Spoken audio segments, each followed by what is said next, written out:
Ursula Francis Borders. It's a long name. I learned later on that I should not have hyphenated. It's very hard to sign that name. But again, thank you so much for coming out here this morning. It is a pleasure on behalf of Bridge to Exposure to be here this morning. And I know we started a little late, the weather is a factor, but I appreciate everybody for being here because it's a Wednesday morning, and for the students, thank you so much for being here this morning. And as when I was younger, it was called cutting class. But thank you for being here, and we hope that you enjoy yourself today and that you come away with a lot of learning opportunities and some best practices and tips that you take away along your journey from here on in. But again, on behalf of Bridge to Exposure, we thank you for being here. We know that we had previously sent out an agenda. There's a slight change in the agenda. Originally, we had the U.S. Department of Agriculture was supposed to be presenting here this morning, but they contacted us and said that due to changes in the recent administration, there was a halt in programming, so they had to respectively pull out. So with that in mind, we had to shift the agenda a little bit. So Natalie, who's a co-founder of Bridge to Exposure, and myself will be presenting in lieu of USDA. But we will make sure that we give you all the valuable information that we can share with you in the hopes that it will make you fulfill your mission from here on in. But again, on behalf of Bridge to Exposure, thank you so much for welcoming us. This is our, I think, third time back at ABAC, and each time we come back, it's been raining, but that's still a good sign. It's a good sign because, you know, after every rain shower, the rainbow comes up and something new always happens. So we hopefully, this is a sign that we're bringing you guys good luck. So thank you again for welcoming us. Good morning. Good morning. Guys, thank you for coming out. And right now we're getting ready to have the welcome, but before we have the welcome by the president of ABAC, I wanted to introduce Dr. Brundridge. She has been making phenomenal changes here at ABAC. It is a wonderful school. The enrollment has increased every year, but just to tell you a little bit about her before she gets up here, you know she has her bachelor's in psychology. She has a master's and a PhD, and she is considered an expert in workforce development. Her background is in the program if you want to read about it in detail. But before that, she started her career working in Washington, D.C. for a firm that did consulting work. And so it is a privilege that we get to work with her and that we're invited to be with this program for building future leaders for entrepreneurial success. She, and as well as all the presenters at ABAC, have such phenomenal backgrounds. Please take your time and read about them in the agenda. But with that, we're going to go ahead and get started, and people will be trickling in because of the rain, but we're going to get started. And welcome to Dr. Brundridge. Please give her a applause.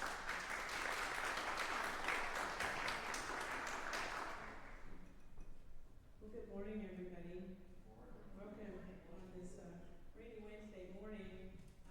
It's an honor to welcome all of you to Building Future Leaders for Entrepreneurial Success Summit today. I'm confident that the events that you'll be in store for here will provide you with valuable tools and insights to help pave the way to your success.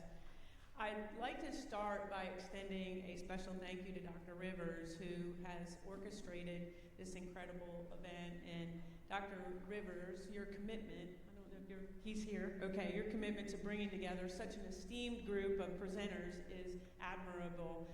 It's truly an all-star lineup, and I really wish that I could stay, but I have another event in just a little bit here, a few minutes, so unfortunately I'm going to have to bid farewell after my welcome. But it's an all-star lineup today, and I've had the pleasure of being able to meet some folks and interact before we got started, and I just appreciate, Dr. Rivers, you recognizing the importance of empowering, the next generation of leaders by dedicating your time and expertise to today's summit. And that goes for all of our speakers today. We really appreciate it. So the theme of today's summit perfectly aligns with our college's mission, which we take very seriously. In fact, we proudly display our mission statement in every building on our campus, and Abraham Baldwin Agricultural College, also known as ABAC, our focus is always preparing our students for success, not just in the classroom, but in their professional lives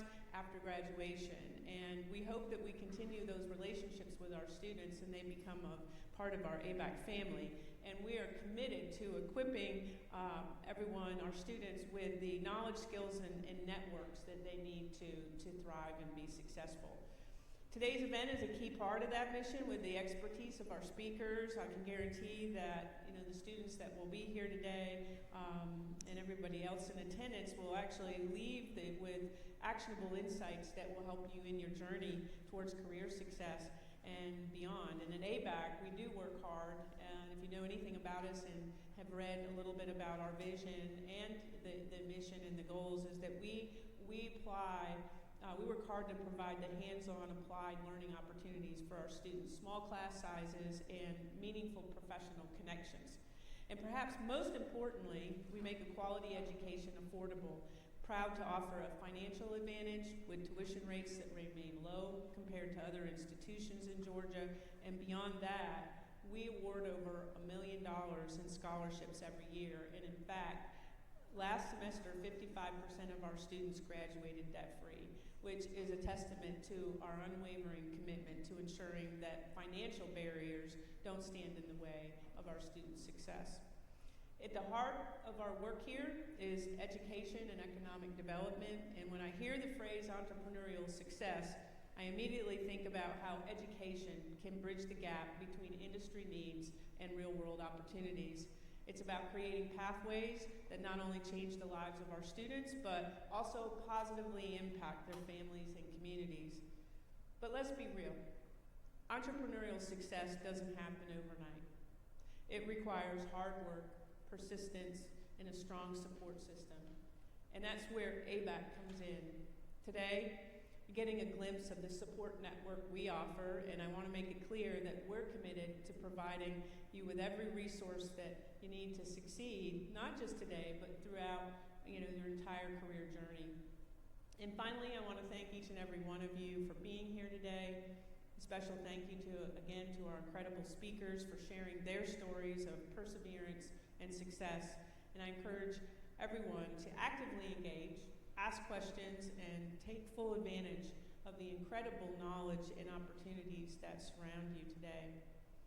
We're excited to see the ways that you will contribute to build a better future for entrepreneurship, and I look forward to hearing about the successes and the impact that our students will have on their communities.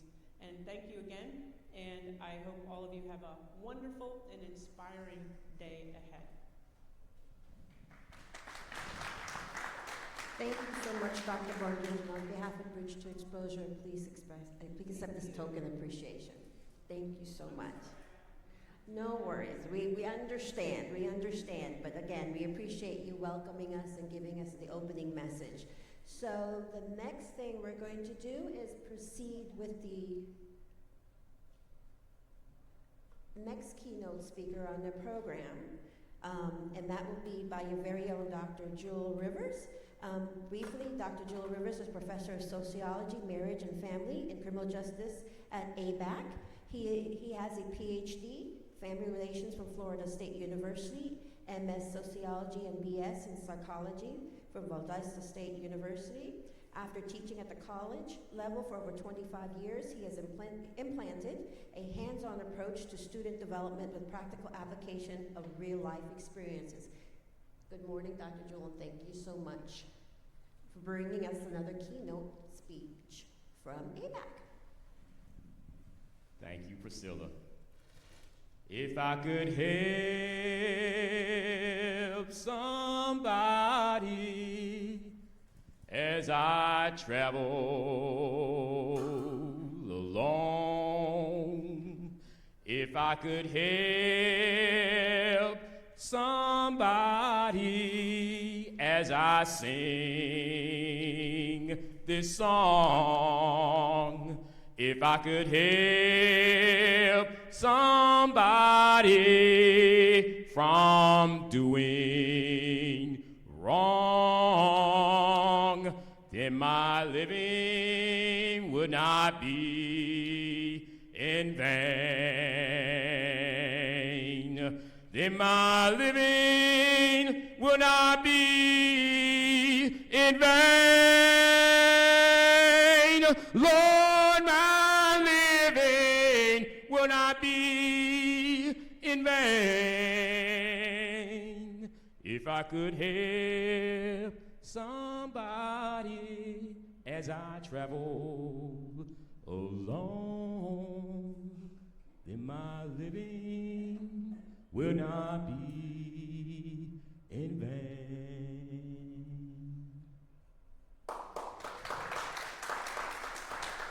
That song is the embodiment of what Bridge to Exposure does, giving a helping hand to our younger generation. If I can help somebody as I travel along, and that's what Bridge to Exposure does. They extend their hand to help our youth to be the best they can be. And that's the purpose of why we're here today. And so, Bridge to Exposure, I thank you for such an incredible program that you've given us today. I also want to recognize some of our other special guests. We have with us Dublin High School with us. And we have Stan Dublin High School. We have Dublin High School with us today. And we also have Central Georgia Tech with us. They're in the house too. Stan, Central Georgia Tech. All right. Black history question. Who is the famous Black American who sung that song? Students, if you can tell me who that is, I've got something for you. All of our visiting students today. Who is the famous Black American who sung that song, if I can help somebody? Any of y'all know? No? Y'all don't know? Okay. All right, we'll give you another chance for a giveaway later on today. So I thought y'all might get that one, but Mahalia Jackson. Mahalia Jackson. All right, so that's our Black history fact for today. All right, so again, we thank you all for coming. Again, Bridge to Exposure, such an incredible program you have put forth today. Thank you to all of our presenters, are here today. And we thank you for coming, our presenters. And you'll hear from them later on today. Thank you for our high school guests, our technical college guests, all of our ABAC faculty and staff and ABAC students. Thank you all for being here today. I just want to spend a few moments talking about entrepreneurial leadership. So I'm going to go to my next slide here.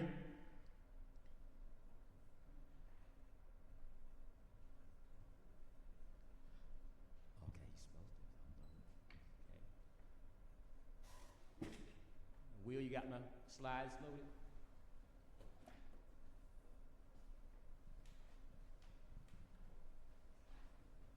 Bear with us for a few minutes.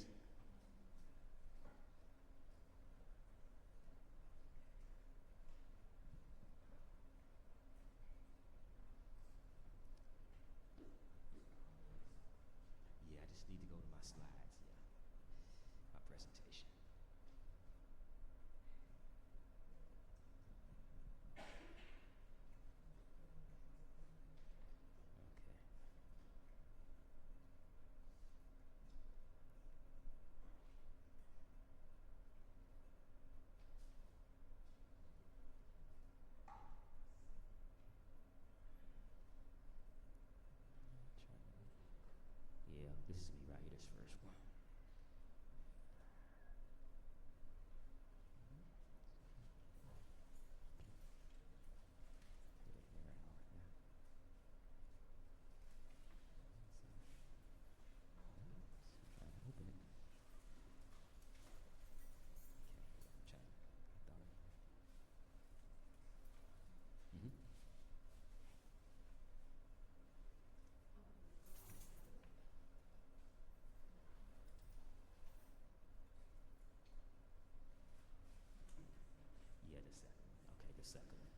All right. So, building future leaders for entrepreneurial success.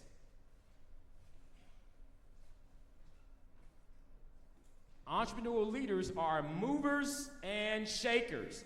So we're talking about some very powerful, influential people, okay, as entrepreneurs.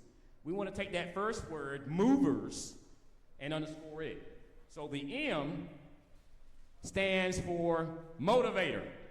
Entrepreneurial leaders are motivators. They influence and move people to action. O stands for opportunist. Entrepreneurial leaders take advantage of or make the most of opportunities. If necessary, they create opportunities. V stands for visionary.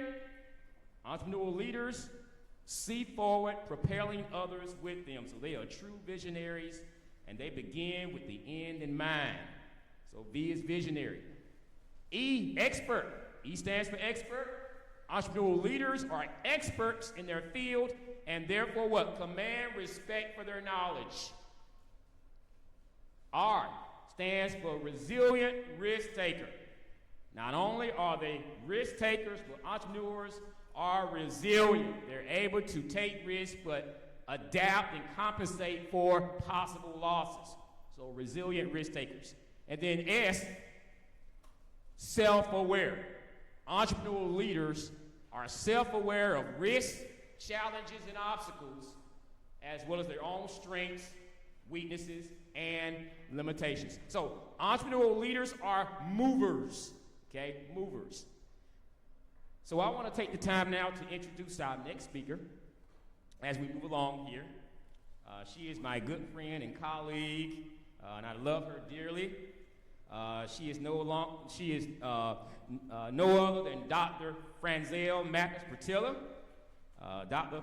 Pertilla is an entrepreneur. She is a true entrepreneur and an educator. And she demonstrates the ability to lead diverse teams of professionals in a variety of highly competitive industries, cutting-edge markets, and fast-paced environments. She has a proven track record of more than 25 years of experience in strategic marketing, planning, business development, project management, and executing sales strategies. And of course, you can read about her education, but this woman comes with a wealth of knowledge. So I present to you at this time my good friend and colleague, our very own interim dean of business, Dr. Franzel Mathis Pertilla.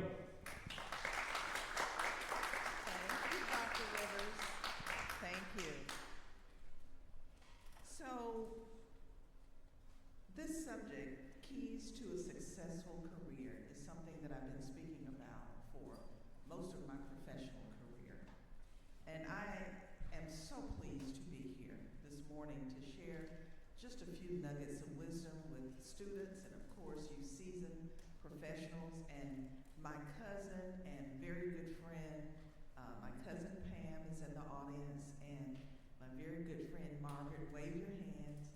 And I just thought I'd put them on point here. But someone else who's very special to ABAC who's just come, and I want you to know who she is, Dr. Dana Nichols. Raise your hand. I know she would just have a fit. She's going to have a fit with me later for embarrassing her like that. But I just want to highlight, people that you probably won't get an opportunity later on in the upcoming months to see a whole lot of, but they are behind the scenes working so diligently. And I so appreciate you, Dr. Nichols, for being here and supporting us and moving business forward. Now, I'm going to move along. I'm glad that everyone's here, as Dr. Tracy Brundage has already stated. And it's great when you can come behind leaders instead of, starting out speaking. So here we go. This subject on keys to a successful career, I think about this particular topic and I'm trying to frame it up for you. I use the framework of the anatomy of a healthy organization, and I've changed the word organization to say organism, because we're all organisms. And by definition, an organism refers to a living thing that has an organized structure and operates efficiently and effectively, ensuring all parts are working in harmony towards a common goal.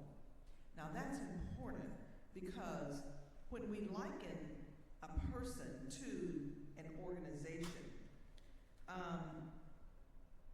you must have structure and balance and the resources to make things happen. In other words, you must be a VIP. Can anyone just take a guess at what VIP might mean in this context? Get a little participation here. What's a VIP? Very important person, that's the typical response. Any others? Visionary, oh yeah, see Margaret has gotten to wordsmithing this thing, I know, right?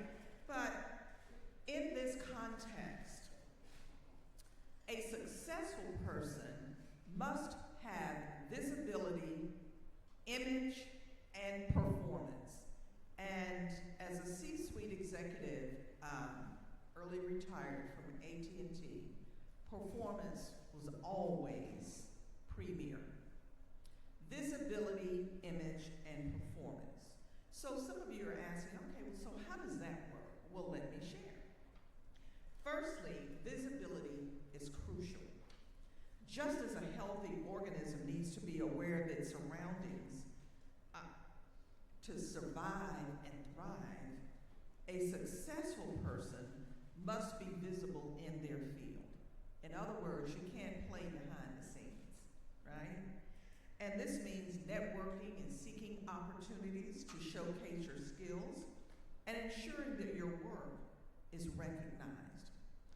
Secondly, image is vital.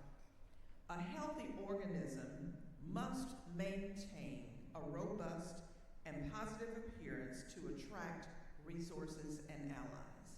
And I know many of you professionals know what I'm talking about. You've got to show up and you have to cultivate a professional and commendable image, both online and offline. Let's make sure we're clear on that. Whether you're presenting online or offline, your image is important. When a lot of what we do, I should say, and specifically, 3-4 years ago, when COVID was really directing being able to, our mobility, I'll say. Many of us communicated only online, didn't we? And how many of you remember seeing the cat come across somebody's lap, or the dog barking in the background, etc.? And you know those are very human things. But when we think about our image, we think about who we are presenting to, what message we're trying to get across, those are the little things that can maybe not create such a professional view of you. So we have to remember that. And it's funny to talk about how much you love your dog and cat. We get that too. But in doing business, you might consider checking that, right? Okay. And thirdly, performance is key. Like an organism that must function optimally to sustain life, an individual must perform consistently. Not every now and then, not kind of when I get ready. And, like this morning, we all experienced, how many of you like to sleep when it rains? I know I do. That rain, it seems like that sleep never felt so good. But we all had to get up to get something, whether it was come here to get information, come here to be motivated, come here to hear that wonderful song by Dr. Rivers. We had to get up and get to where we needed to go. So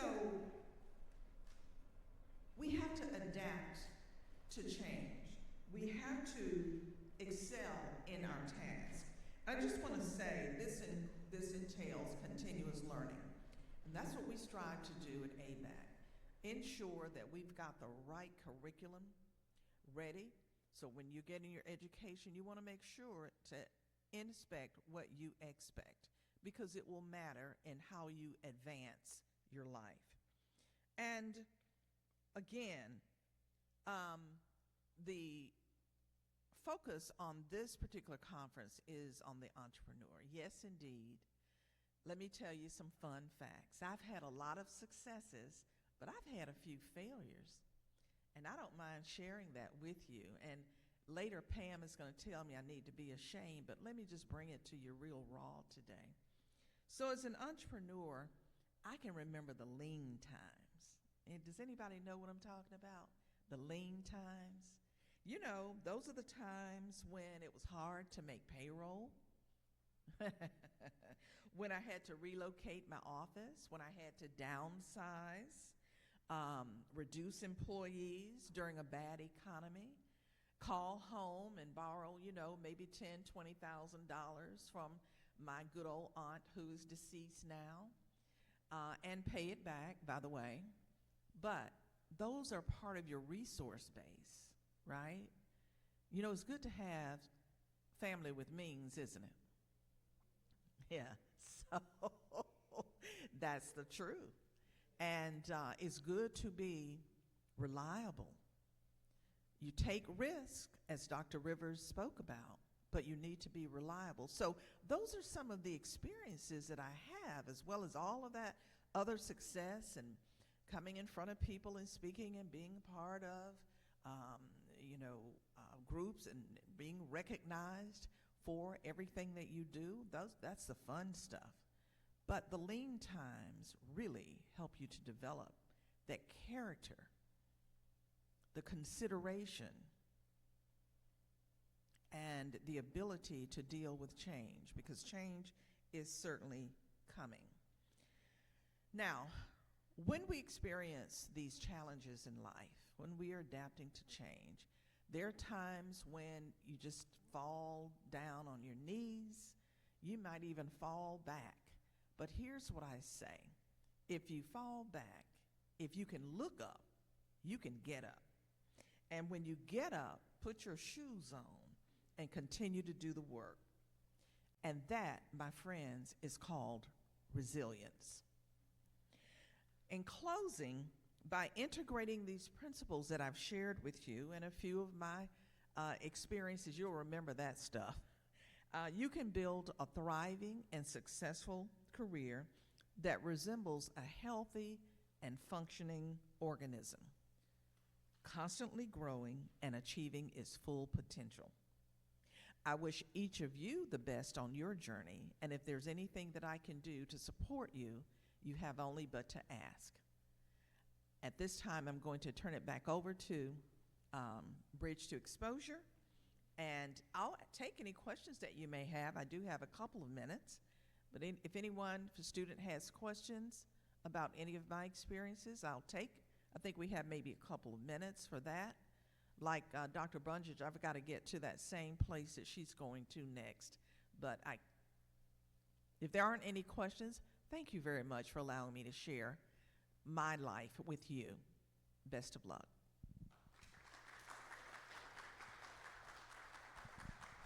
Please accept this token on behalf of Bridge to Exposure. Dr. Jewell, I have yours too. We'll make sure you get yours before the end of the day. Thank you so much. So, next we're going to proceed to a presentation by Natalie and I, as I alluded to earlier. Let me see here. We are going to be presenting in lieu of USDA, and one of the things that we knew we had to present to you guys is an overview of finding your passion, because it's so often when we start in any capacity, whether it's a career path or entrepreneurship, we want to have the understanding of what guides us, and very much that is your passion. And before we begin with best tips and practices of finding your passion, we want to share our stories so you can understand what passion means to us and how it guided us not only in our career, but in our quote, regular lives. So I will start, and Natalie will go and share her story. But again, my name is Priscilla Francis Borders. I am a retired attorney from the Social Security Administration. So, and Natalie's an attorney as well. She represents the corporate side. So my story is pretty much similar to everybody else's. I'm from a small town called Cape May Courthouse from New Jersey. When I say Cape May Courthouse, a small town, it's very, very small, less than 10,000 people. Now, I love my town, but I knew I did not want to live there and grow up there beyond high school. I knew I wanted to do something different, so the only way I knew how to leave my town and perhaps come back or give back in any kind of capacity was get an education. I'm a first-generation college student. No one told me how to navigate this. In fact, I went to a high school, and I believe when I graduated high school, there was about less than 200 people that graduated my class. In my entire 4 years, never saw a guidance counselor. But I was number 11. I graduated number 11 from my high school. No one told me that. I had the opportunity to go to college, about scholarships or anything. I navigated on my own. So I told my parents I'm going to go to college, and they said, okay, do what you need to do. So I applied and everything. I got into Rutgers University. I did my 4 years there, did not have an idea what I wanted to major in, but I wanted to do something I had no knowledge about, psychology. Now, the reason why I chose psychology is I love to write. And one of my earliest mentors was my 5th grade teacher, Mrs. Elias. And she told me the power of the written word. And one of the things she's always told me is, once you put something down on paper, it's yours forever. Whether or not anybody sees it, that is yours. So I was always motivated by the fact that I knew writing was going to be something that was instrumental in my life. I never knew where it was going to take me, but that was set the course to my journey. So when I was in college, I majored in psychology, and I had a double minor, criminal justice and sociology. While I was doing psychology work, through my Rutgers, I was able to find an evening job, and I worked as a social worker in a nursing home. That sort of influence where I was like, well, I like this, but I'm not going to do this as a career. And not only that, when I graduated, I worked for an insurance company processing medical claims. That changed my course again, where I'm like, I am not going to do this for the rest of my life. So I said, let me think of something else to do. So unlike people, had a direct path, I winged it, took the LSATs, and got into law school. But my journey in law school changed my passion and my course. Because while I was in law school, I became part of the disability law clinic, and I was also the student director of that, where I made sure everybody had assigned cases. But part of that clinical program was you were able to represent claimants before the administrative law judges. And this was the New York, Newark area.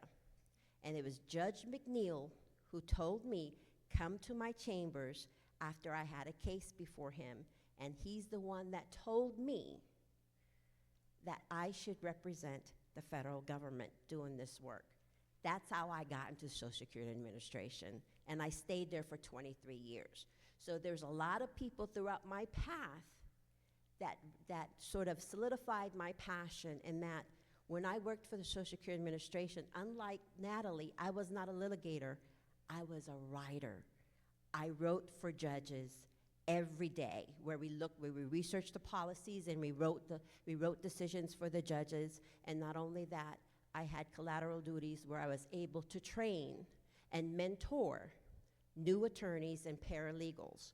So after 23 years, I took early out. I retired early.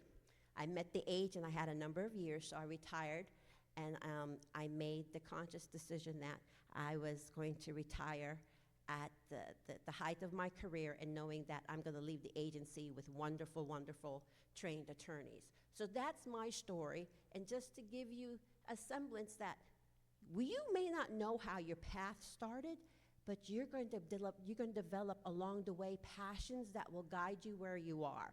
So as I transitioned out of federal government, I still maintain my license because you never know when you need it. But I do not actively practice, but my passion now has transitioned to giving back.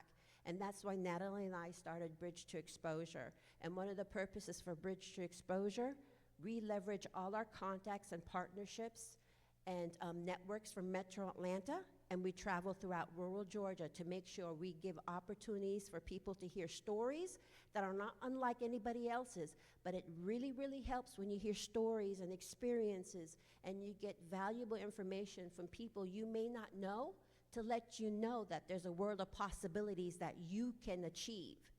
Because it's not so often that you just see what's on TV and you think all that stuff is real. Like, folks, all that stuff in TikTok and whatever that stuff y'all do, all that stuff is not real. Get to know people and learn from their experiences, because there are mentors out here everywhere that are willing to help you. I did not know Miss Elias would be my mentor at 5th grade. I did not know Judge McNeil would be my mentor that would lead me to a career where I could write day in, day out. I still love to write. One of the things that we do for Bridge to Exposure, we try to teach people how to do their resumes.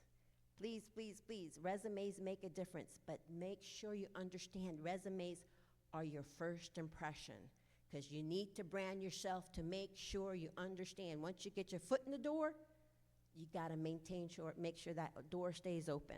And once you get your first step into a workforce, then you got to navigate and make sure you continue to brand yourself to get to a career. A job is different from a career, and a career is different from what you're going to establish as your passion throughout your entire life. So that's my story. I'm going to let Natalie share her story. Good morning again. Okay, guys, I'm from Dooley County. How many of you know where that is? Ooh, look at you fancy people. I grew up barefoot on a dirt road in Drayton, Georgia. And you know what my greatest problem was when I was in high school? I couldn't say this word. Who knows how I pronounce this word? Faux. 1, 2, 3, faux. So I'm barefoot. I can't speak correctly. I could fish and hunt. I could walk on the dirt road. But my passion told me that I was going to be led out of Dooley County to end up at University of Georgia. I went to UCLA Law School. I hired people and fired people for State Farm, Nationwide, and American Family Insurance. But it started on a dirt road in Dooley County. Each of you has a vision. You have a passion. It doesn't matter if you were barefoot. It doesn't matter if you say faux. This purpose of ABAC presenting this, and we're so thankful for Dr. Rivers and Dr. Brundage, we want you to understand that you can be an entrepreneur and you can be a future leader. And so we want you to learn from this and hear from all the great speakers, because all of these people will tell you the same thing. It's not a straight line to get to UGA, to UCLA, and for me being a managing attorney at Nationwide and American Family, for me being a magistrate court judge in Cobb County. It wasn't a straight line. But you've got to identify your vision, your passion, your entrepreneurship, and you're going to have to fight to get there. And what we hope to do today for you is to tell you about our stories and help you on that journey. And the biggest thing that Priscilla said, I didn't get off that dirt road with no shoes by myself. Priscilla told you about the people in her life. So what I want you to do is, it may only be a few of us, it doesn't matter. Look around. The people in this room may be someone that will help you. They may be your customer. They may be your investor. They may be your supporter. But never underestimate people, because people underestimated me because I had bare feet and I said faux. So whatever you want to do, we're starting the path with you today. And everyone here, if you want help, look around. And if you're not willing to help, you should leave now. So we're going to start this path and this journey right now.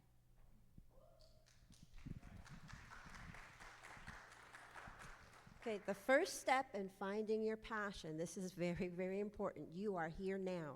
The first step is you're going to go anywhere, but not nowhere. Because if you're not going to go anywhere, there's no reason in having a passion. You're going to be stagnant. But if you're not going to go anywhere, you can't complain. Okay? You can't complain. So go somewhere, go anywhere. Now, when you go anywhere, you pick a path. You pick any path because that's the opportunity at the path you take. That's the opportunity to grow, to make experiences, to develop what are your skills and your talents, and to develop your interests. By experiencing, by having these different experiences, along the path, whatever you choose, you're going to figure out what your passion is. Okay?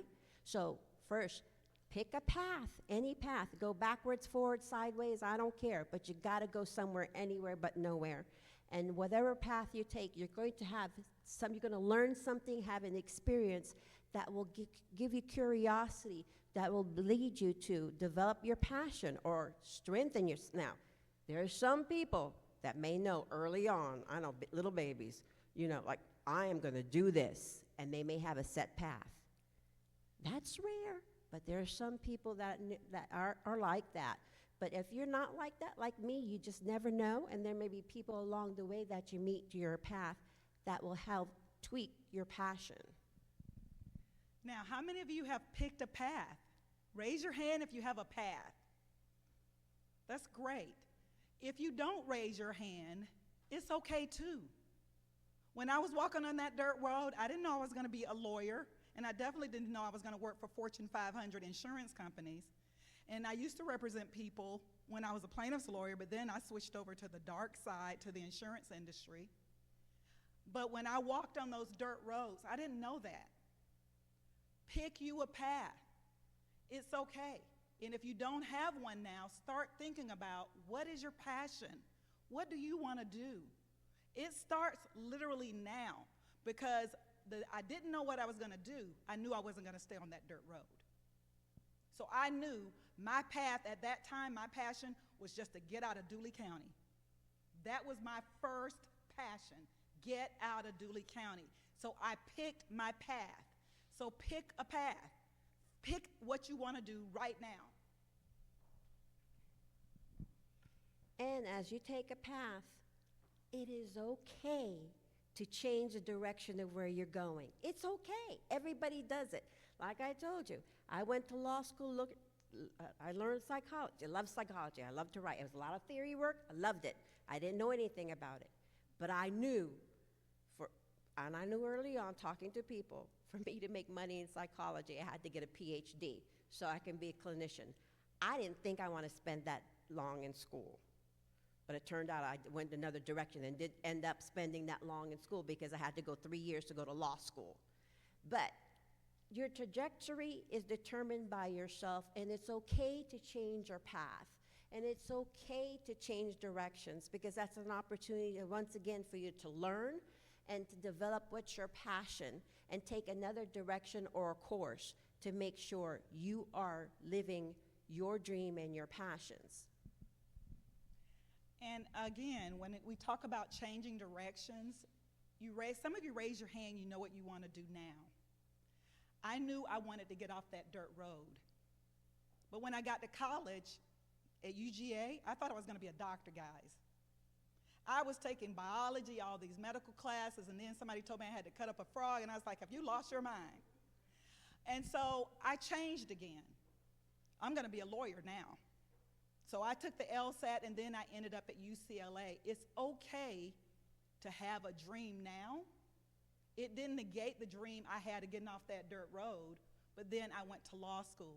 So you can change your path, but you always have to pick a path.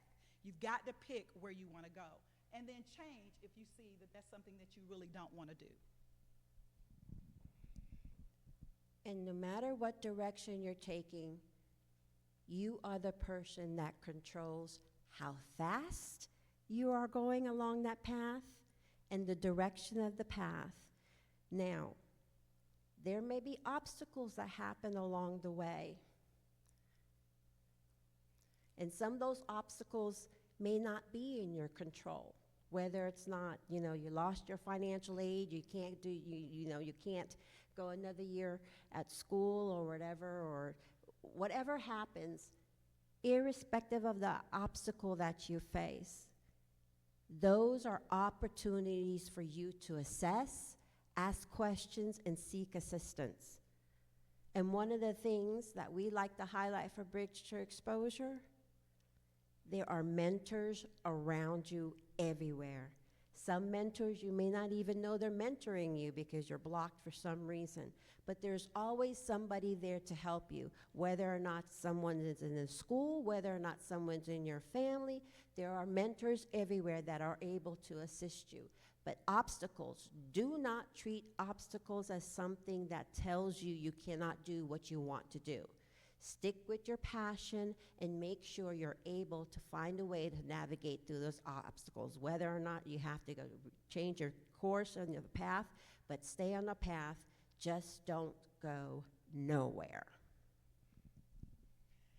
And guys, obstacles don't have to be bad things.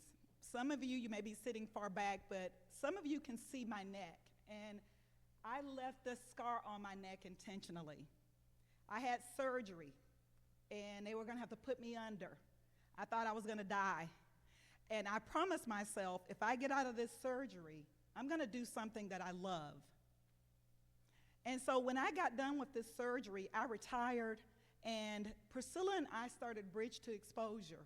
Someone asked me today, do we have sponsors? No, we don't. We come down to Georgia to help people because if we made it out of our little small towns, you can make it out of your small town too. This scar is my proof. It is when I started living to start my next passion, doing something I love to help kids, to help students that may have been on a dirt road like me, that may have lived in a small town here in Georgia like me, that somebody laughed off because they said "fo" and they didn't think they were going anywhere. So this was a good obstacle. But did I have other obstacles? Yes. When I got married, for some strange reason, my husband thought we needed to live in the same house.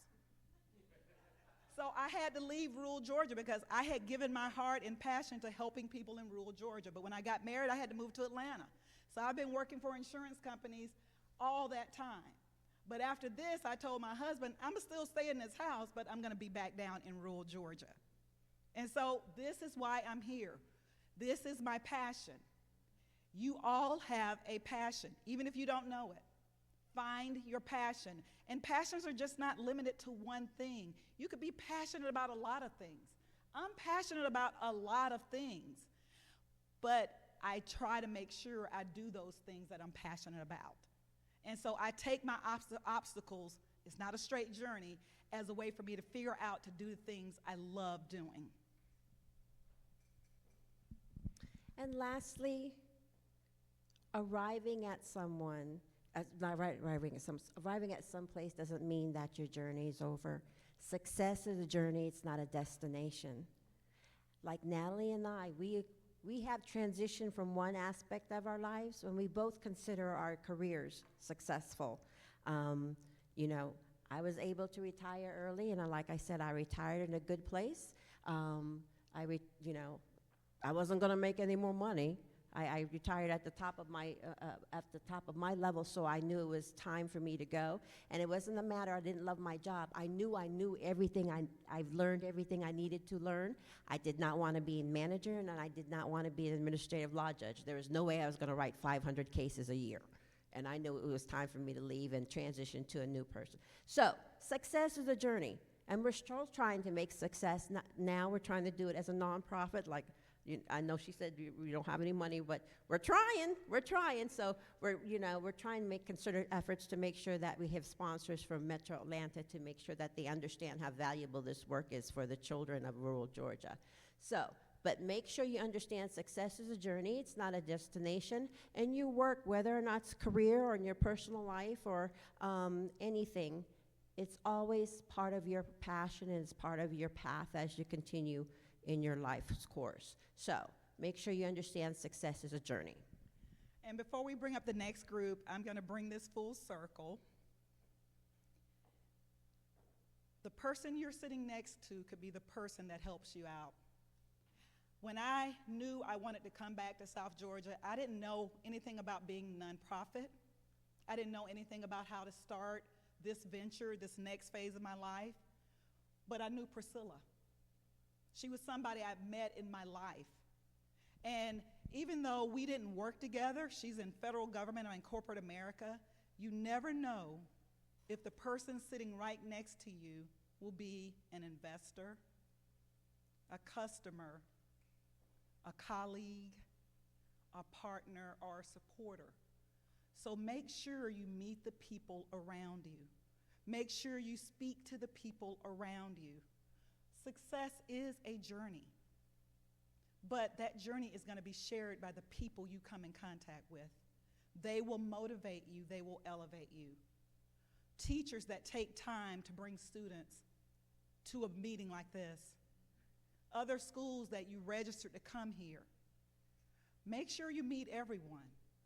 And if you ever need help, I know I'm willing to help. Priscilla's willing to help. Dr. Rivers is willing to help. People will help you. Don't be embarrassed. If I'm not embarrassed about FO, you shouldn't be embarrassed about asking people for help.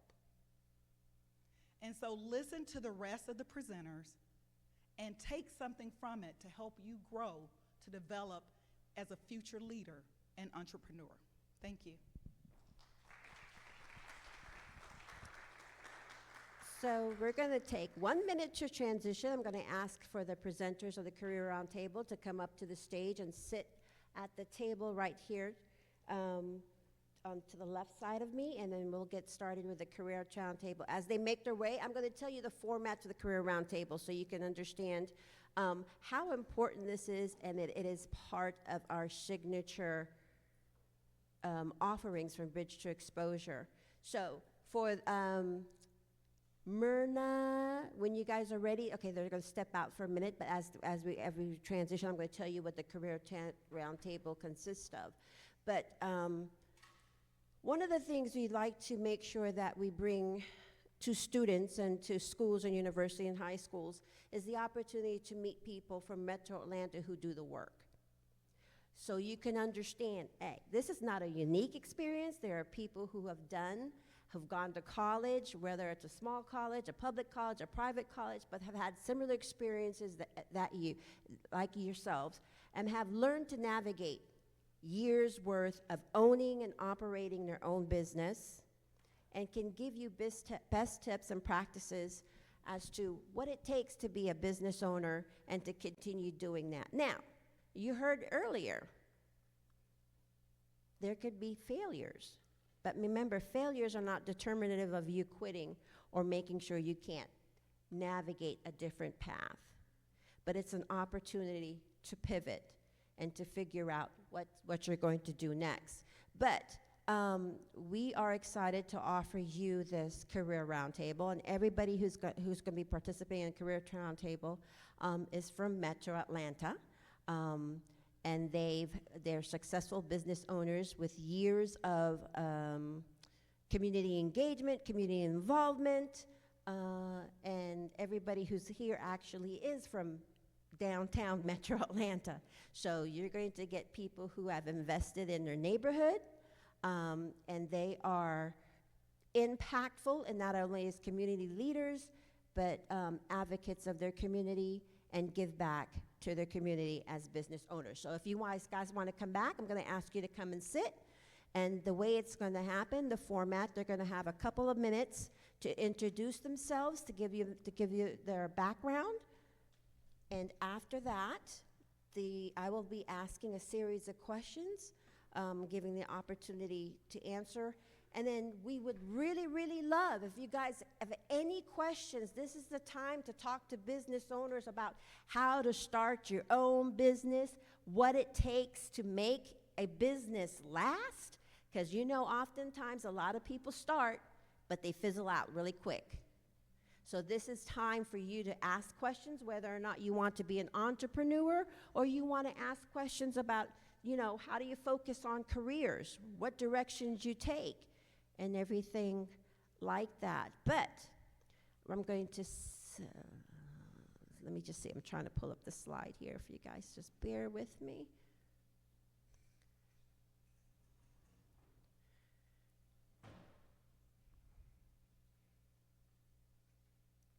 Okay, so we have our three panelists here, and once again, on behalf of Bridge to Exposure, I thank you each for being here today. Let me just do a mic check. Is everything on? Perfect, because I'll stay over here. I don't want to block the presentation. But we have briefly their bios up here. But in addition to the bios, I'm going to ask each of you, and I'm going to start with Myrna, and we're going to work down. Give us a little introduction about yourself. Give us your story and how your story is impactful to our audience here today. Good morning, everyone. My story, well, I'm a Mexican-American from South Texas. We're talking about the border, the furthest southern border of Texas. I was born and raised in a little city called McAllen. And on an agricultural standpoint, it was always full of fruit and vegetables. And that's what I grew up on the street corners everywhere in Mexico and McAllen, you would see fruterias and fruteros, which are just people who fresh cut fruit and serve it in bowls or cups. And it was just a staple. That's what I grew up with. So when I moved to Atlanta years later, in 2002, I was working for a Spanish television network, and I had always had this dream about opening up a restaurant or a cafe, some sort of small business that I could call my own. And so I basically opened up a little part of home, childhood memories of home, and I called it Lotta Fruta. Lotta Fruta is bilingual, a lot of fruta. And so I got my degree in 1999 doing web development and graphic design at the Art Institute of Dallas. And one of my projects was I had to take a photo and trademark it, make a brand, a logo. So I stacked fruit on my head and took a picture of myself. It was my first selfie with a 3-megapixel camera and put it into Photoshop and created a logo called Lotta Fruta. And that's the logo that you see today. That's the logo that's on everything. I carried it with me. When I opened up Lotta Fruta in 2006, I opened it up in the Old Fourth Ward. There was this historic 1910 building on the corner of Auburn and Randolph that I could not take my eyes off. It was at the time, it was a Chicago hot dog shop? Yeah. And that had only lasted a little less than a year. And previous to that, it was the Auburn Avenue Mini Mart of the neighborhood. It was a live workspace, so you had this apartment up above and a storefront down below. And it kept calling to me. I wanted to be a part of a community. I wanted to serve the neighborhood. And the way I thought the best way to do that was to serve fruit. It's what I knew. So that's how it all started. I started fresh cutting 14 varieties of fruit all day long, serving them up in 5 different combinations. Some of the fruit that was overripe, we'd whip them up into smoothies and started moving from there. And that's how I got to know my neighbors and got to know their kids. And it's been a wonderful journey for 19 years now to see the neighborhood change and evolve. And we work at keeping consistency to just preserve my heritage, my culture, and yeah,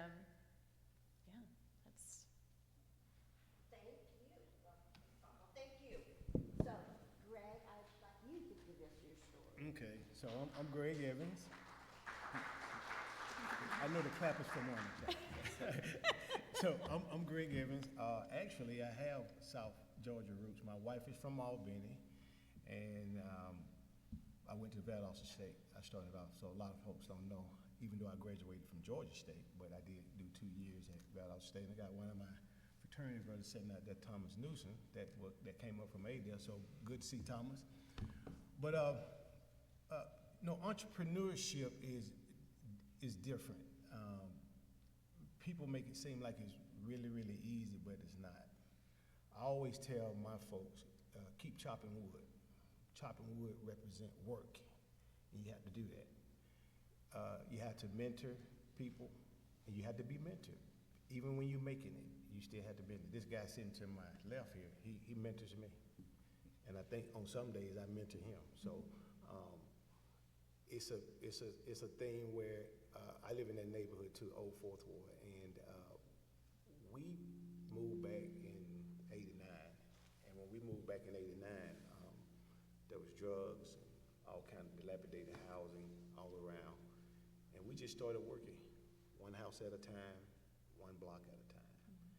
And at the time, Joe was in, and I'll let him tell his story, but he was in banking and I was in building, and later on we kind of got together should have been about 13, 14 years ago, and we have built a company. And so it's a privilege to be here, and I'm just happy to be here to be able to share. Well, thank you so much. Jeff, share us your story. Sure. Everyone's story is a little different. And your story will be different too when you sit up here 15 years from now and talk to this audience about what your story is. But I'm from Ohio, Cincinnati, Ohio, grew up in Cincinnati, Ohio, went to school in Illinois, and my journey started when I was in school. I wasn't thinking about entrepreneurship, but my goal was, my mother was pretty strict, which is a good thing because we were crazy. So my goal was to do something, figure out a way after school, after college, that I wouldn't have to go back home. That was how I kind of started my journey. So I actually left Illinois, moved to California. My mom and dad were divorced. So I said, if I'm gonna be unemployed, I might as well go out to California where the sunshine is. Went out there, sold cars, sold insurance. What else? Did automotive repair. Didn't have a vision as to where I wanted to go, but needed to put food on the tables, and also wanted to find jobs where I met people that led me into another route. So after those jobs, I ended up going back into, because my undergraduate degree was in urban planning. So I got a job doing urban planning. Did that, worked for a county, then worked for a city, the city of Burbank, worked for Los Angeles County. Ended up coming to Atlanta, because at that time, and it might still be, Atlanta is the quote unquote Mecca of the states. So came to Atlanta, worked for a financial Bank of America, then worked for a private equity company that would raise capital, and this was all in real estate related.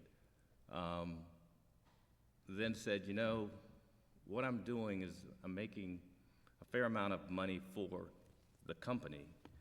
It should be nice if I could take that skill set and, even if it's on a smaller scale, do something for myself. But what I learned about working for the companies is when you work for a company, especially a large company, if you make a mistake, it's not as costly as if you have your own private business and you make a mistake financially. So one of the things that I would suggest to people, and everyone has to go their own route, is to the extent that you can learn on what we call somebody else's nickel, but they still pay you a fair wage, take advantage of that. Take advantage of that. Learn as much as you can in all of those opportunities.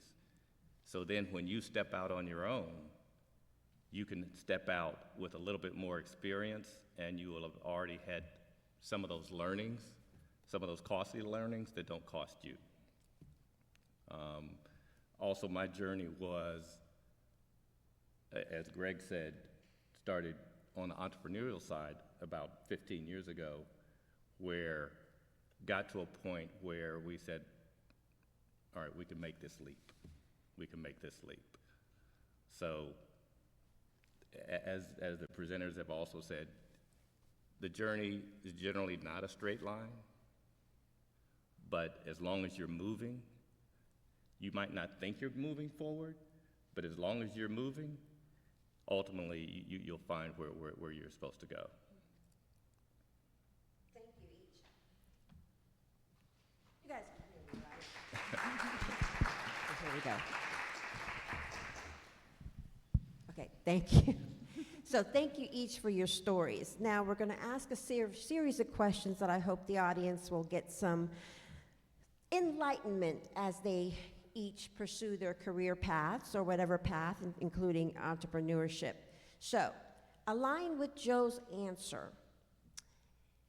Could you give me more clarity as to what each of you would say prepared you most to take that step to be an entrepreneur? Prepared you most to take that step to be an entrepreneur? We'll take Myrna down. And then we're going to switch it up. Oh my gosh, is there anything that fully prepares you?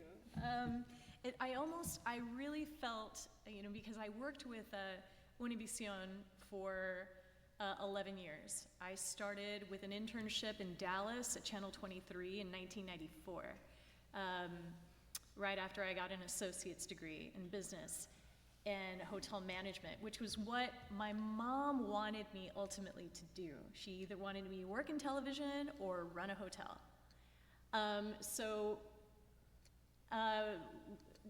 While working at Univision, it was definitely a long journey. I'm very, very dedicated when it comes to work. My work ethic is solid, so I've stayed very loyal to them for a long time.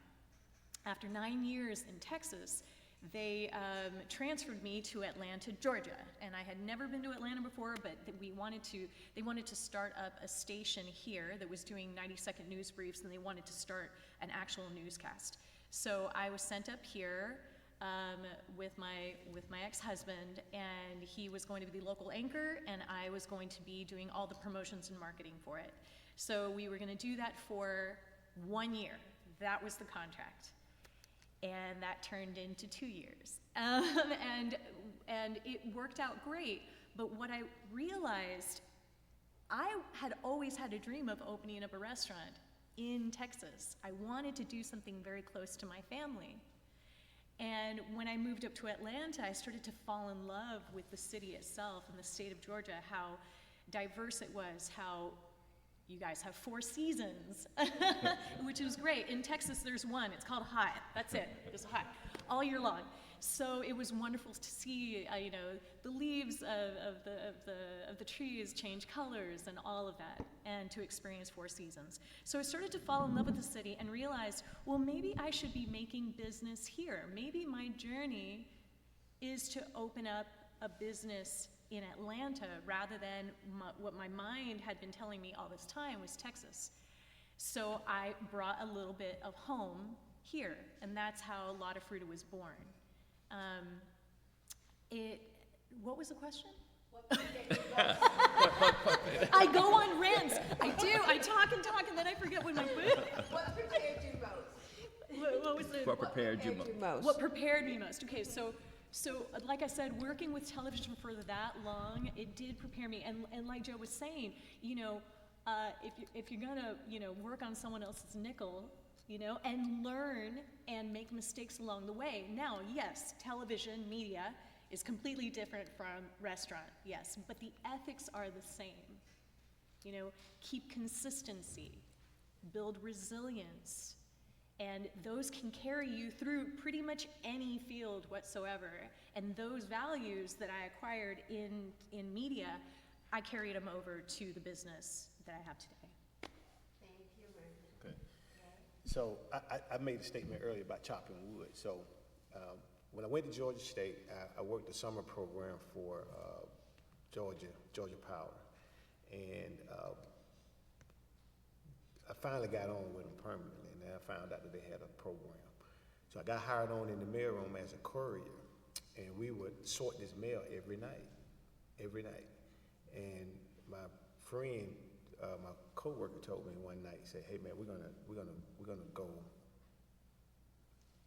as long as we can go without making a mistake." And the reason I'm saying that story because we just had to put that mail in a courier in a pigeonhole, you know. And for like 3 months, we never made a mistake because I would check him, he would check me.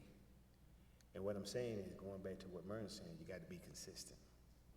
You got to get up and you got to do it every day, even when you don't want to do it. It's been a lot of days that I didn't want to do it, but you have to be consistent. You have to keep chopping wood. And I always tell my folks, are you chopping wood today? Be consistent. It's not going to be easy all the time, but be consistent. And if you be consistent, the money will come. Don't do the money thing first. Be consistent in your work. And when you be consistent in your work, the money will follow. Agreed. Joe, do you have anything else to add? Only thing I'd add is no is okay. In other words, you're going to hear no way more times than you're going to hear yes. And no's okay. I mean, that doesn't mean you won't ultimately achieve whatever you're trying to achieve, but it might not be at that particular moment. But no is okay. Well, that's perfect, because no, it's not only in business, no happens in a lot of things. So make sure when you get a no, don't stop. That's an opportunity to assess, ask questions, and seek assistance, because no does not mean your dreams are over.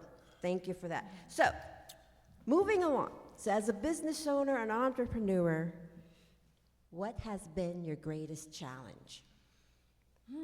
Now, I'm going to switch it up. Joe, you're going to start. Greatest challenge. The greatest challenge, I would say, is maintaining focus.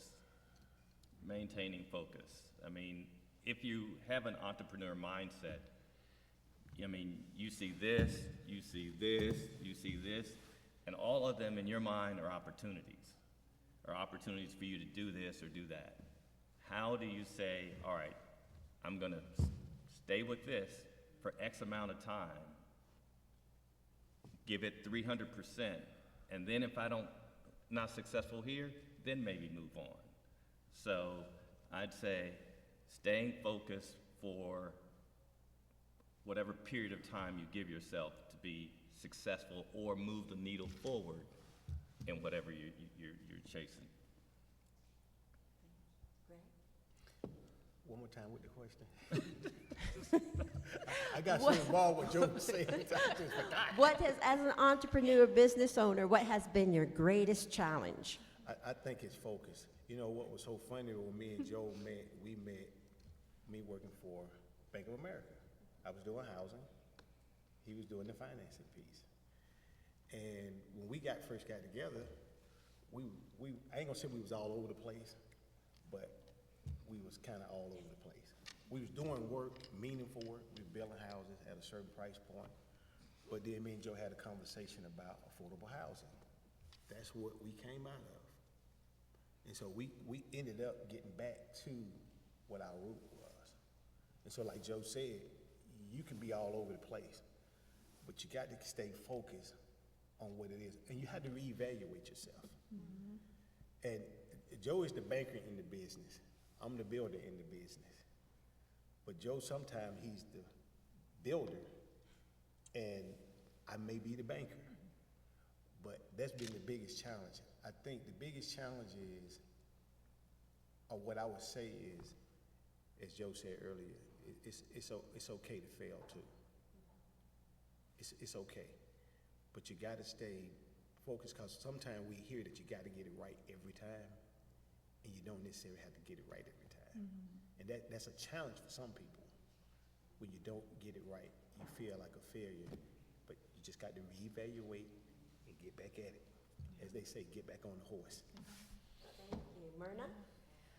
Well, having a micro business like mine for so long, I have had a lot of challenges, a lot of them. But one of them that has come to mind, one of the peak challenging moments that comes to mind was back in 2000, at the end of 2009, I was approached by the Hartsfield-Jackson Airport Board, a concessions board, and was to put my name in the hat, to put Lotta Fruta's brand in the hat, to be awarded a concession space it was a 10-year contract. So, you know, I just willy-nilly put my name. I didn't think we were gonna be chosen at all, just dropped my name in the hat, and we got awarded. And it was exciting to see such a tiny little brand, you know, with my face and the logo, dressed as Carmen Miranda, you know, at gate B23. It was the most challenging part of the whole 10 years, from 2010 to 2020, was when you scale and when you serve such a large scale of passengers at the airport, so many customers are coming through.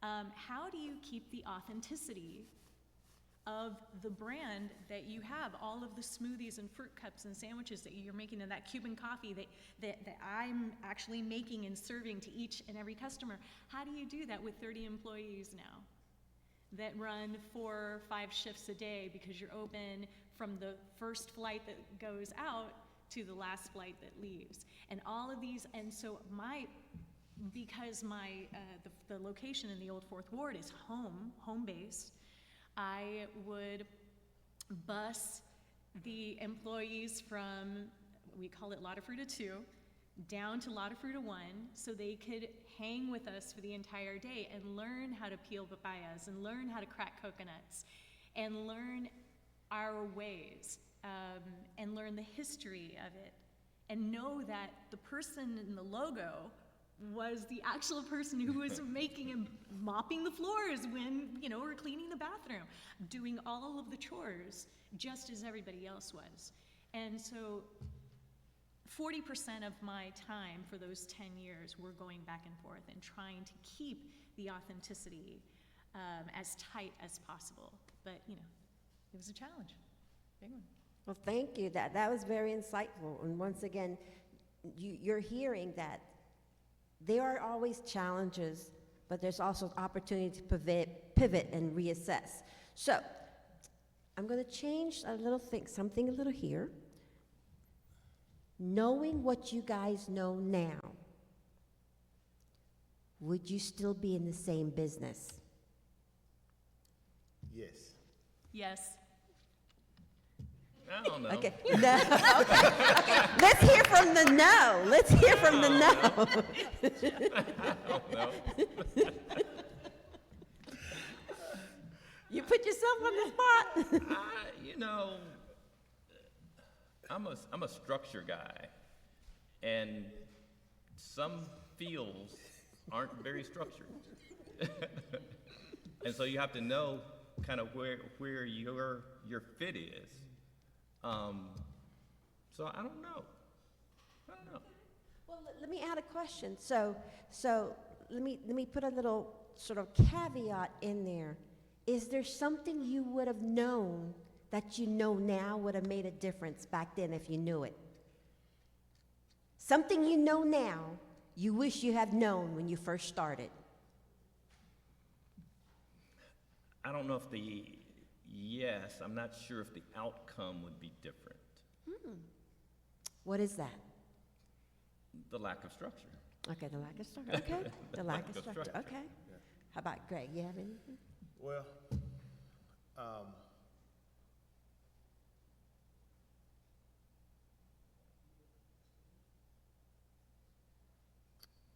I think growth. You can't grow too fast. I have seen organizations, especially in the construction field, where they grow too fast. When the 2005 bust, 2006, 2007 bust happened, we just grew too fast. We got greedy. That's the bottom line. I tell people this story all the time. I sat on your porch, talked to your husband, and told him what the compact plan was. But I think growth is relevant to your size because, as Marina said, you have to train your people as you go.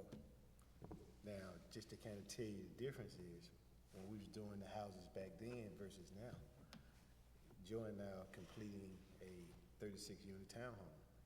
And it feels like it's just riding the bicycle. We're having a conversation coming down here, and it was like, we could probably do 3 of these at a time now.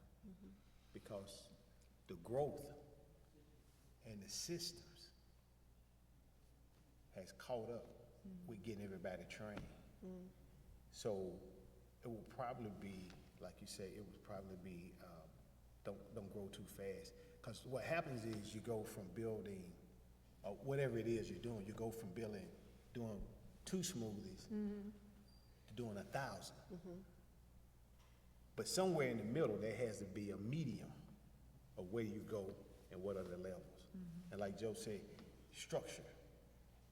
And we structured in construction a little bit, but it's still like herding cats, you know, if you know what I mean.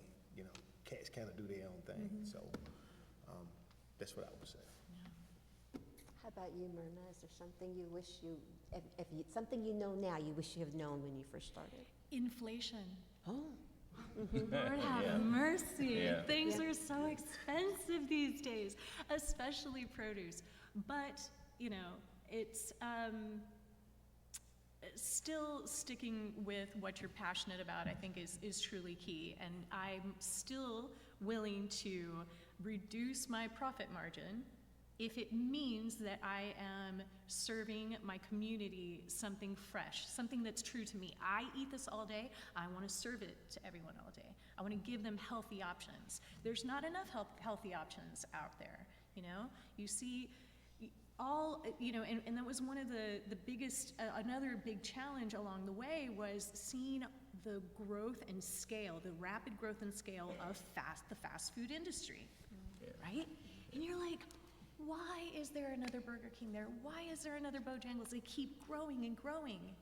How do they do that? Well, the poorest quality food at the cheapest price. Like, well, okay, but I want to do something different. And I think that, you know, all of us can afford to eat healthier, but we all should be able to afford it as well. So that was, you know, what I knew then from what I know now, yeah, I think knowing, well, and you know, my parents had always told me, because they did not want me working in the restaurant industry. They were very opposed to it when I kept pushing and pushing what my ultimate goal was. My mother would say, "Pero no vas a ganar dinero, muchacha." She would say, "You're not going to make any money. Why are you thinking that? Stay with corporate." And so, you know, I had always been told that. So, and the challenge, and still maybe today, is finding out how to still remain successful in this environment, in this current environment. Yeah. Well, thank you for that. So, as you know, the Bigster Exposure is focused on mentoring. So my question to each of you, and Greg, you're going to start us, because we're going to switch it up. So, and I know some of you mentioned it, but how important has a mentor been to you in not only starting your business, but maintaining it? I mean, mentorship is very important because it gives you a fresh thought of what you're not thinking. Like I say, Joe mentored me, and I got some other folks. There was a guy that was like the grandfather of all builders, and you can call him and ask him anything. And he will mentor you. And basically, it's a roadmap to saying, hey, do it this way, or at least consider doing it this way. So you have to have somebody that's in the business, in your business, or maybe not even in your business, that give you a fresh thought, or give you an idea of saying, hey, have you thought about this? I saw on y'all Poor July, your husband Steve gave me a lot of good ideas. We would talk and chat. He wasn't even in the business, but just from him, and not to give his what he getting ready to do away, but even to the point where he would say things in a structured environment that that makes sense, and so the mentorship is important. Some of the best books I have read came from my mentors telling me, read these books and then come back and tell me what you think. So, yeah. Thank you. Joe? So, I mean, there's a lot of different types of mentorships. I mean, there's, kind of the one-on-one where you're assigned a mentor, and then there's informal mentorships where, you can have people that are in your industry and some people that aren't in your industry that can provide, as Greg said, another perspective. Because that's what we need. That's how we grow, is kind of being challenged. Someone that's not a yes person, but someone that's going to challenge your thinking. And so I think mentorship is extraordinarily important. And I would say it's almost essential. If you're going to grow your business or even get started in your business, talk to as many people as you can. And it doesn't mean that you're going to use all of their ideas, but you're exposed to them. You can say, oh, I like this one. That one kind of makes sense. Oh, that person's a little different. I might not be ready for that one yet. But get as many different perspectives and mentorships as you can. It's essential. Myrna? Yeah. My grandparents on my mom's side were like Joe was saying, you have informal mentors and formal ones. And I believe my grandparents were the informal ones. They guided me down the path that I am, what I am today. And Abuelito, he was a frutero, a fruit carver in a bakery. He had a bakery called Leal's Bakery down home, and he did for 22 years. It didn't even look like a job. It looked like fun, and he enjoyed it because he had this big smile on his face, and he was always feeding himself fruit while he would carve these watermelons into swans and these radishes into rosettes, and beautiful work. And he enjoyed it so much. My grandmother was the bookkeeper. She was very stoic, but she ran the numbers, and she was like, we are going to retire at this age. We are going to be, so she had a plan for him. All the while, he was like, well, I'm just going to enjoy myself. So I feel like I'm a blend of the both of them. I learned key factors from both and qualities that are with me today, how I run the business. Thank you guys so much for that response. So my next question is particularly targeted to the students in the audience, whether or not they have a specific career path or they themselves want to be an entrepreneur. So from your perspective, what's the biggest advice you can give to them as they take that course, whether or not they're going to a career or whether or not they want to be an entrepreneur? What advice would you give them? Myrna. Me? Well, okay. Let's see here. A lot of times when it comes to building a business, you think about the end goal. What's the end goal? You think success, right? You want a successful business. But what does success mean? For a lot of people, it's different. For some people, success means money, right? Money in the bank. For me, I feel like service is the highest form of success. If you make a shift in your mind from what can I achieve to how can I serve, it changes everything completely.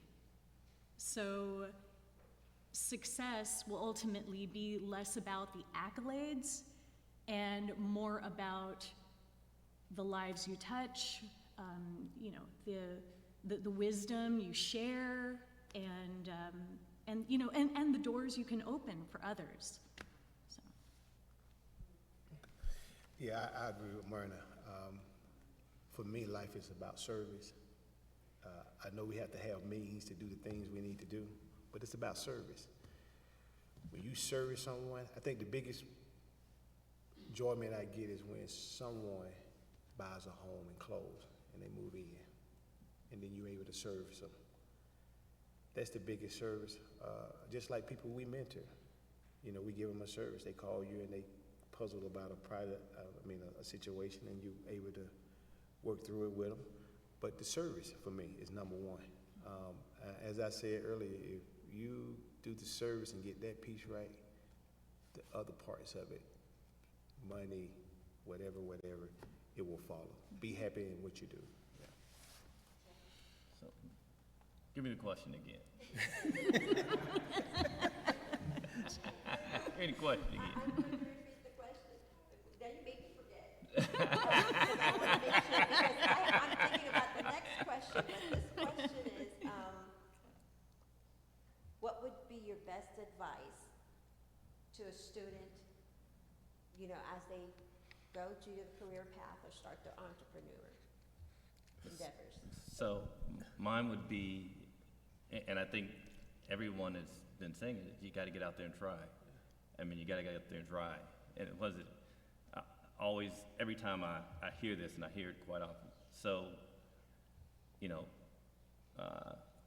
Michael Jordan missed more shots than he made. He missed a lot more than he made. But he's MJ. He's MJ. So if MJ would have stopped shooting because he wasn't making, we all wouldn't be wearing his shoes. Excellent point. So, before I open it up to questions, I want to ask this one question. Aside from service, I know service is like premier with all three of you. 10 years from now, how do you want your business to be remembered? Say it one more time. 10 years from now, how would you like your business to be remembered? Aside from service, because we know you guys are like stellar with your service. We won't be retired yet. I will still be working. Well, you know, Mm-mm, but I'm gonna be even retired. if you're not retired, you know, how would you like for you, because by then you guys would be in business 30 years. 20, more than 20 years, because I've known you guys for more than 20 years. So, how would you like your business to be remembered? And so Whoever wants to go first. I'll go first. Okay. I mean, and I don't know if you put value as the same as service. But in the product that we produce, which is a home, is that we would have provided that purchaser a good value. And that value, then they would pass on to others. So that's, I don't know if that answers your question or No, not. that answers it. That answers it. So for me, it's a little different. See, I grew up where I live now. And I remember my neighborhood used to be. And I remember this story, well, really not a story, but my daughter was about 3 years old or 4 years old. And she don't really know what dad does, but she just know that we go to these different places. And I remember one day she was telling her friend, they was riding in the back, and she said, you know what, my dad built that house, he built that house, he built that house, he built that house. He did this one. I built Myrna house. And impact is the word I'm looking for. You know, I want our business to be remembered as impactful, that we changed our setting, our environment. We can let our environment change us. Because when we moved there, it wasn't like it is now. But we made a choice to change it. So impactful would be the word for me. Yeah, ooh, that's a good one. Myrna? I can't beat that. That's a good one. Definitely, the way I would like La Fruta to be remembered 10 years from now is the way it is now, consistency. And one of the things that is near and dear to my heart is that, you know, we have children who come to the shop and they order smoothies, and their parents would come to the shop and would meet and date and would get married and eventually have this child who's now coming and having these smoothies. And you know, that's very near and dear to my heart. That's one of the reasons why I will continue doing and serving at the shop and have it continue thriving. Well, I thank you for each of you for participating today. Before I open up, I just want to, again, thank each one of our presenters, our panelists for being here today. They, like most of us who come from Bridge to Exposure, they drove 3 hours to come here this morning because they're from Metro Atlanta. And I can attest that they're neighbors, they're friends, they're great business owners in Old Fourth Ward, but they've been, when Myrna says she knows the kids, she knows my son. He's 18, so that's how long she's been there. And it's so bad, my son goes to her store and gets fruit cups and doesn't get anything from Daddy and I. So he comes home with fruit cups and we never know it. But again, I thank each one of you. But I'm going to open up, please, students, this is your opportunity to ask questions. If you have any questions, I'm going to hand you the microphone. Come up here and ask a question, because there's no crazy questions. All questions are important because it's an opportunity for you to learn, because you have people who have collectively almost 60 years of business experience.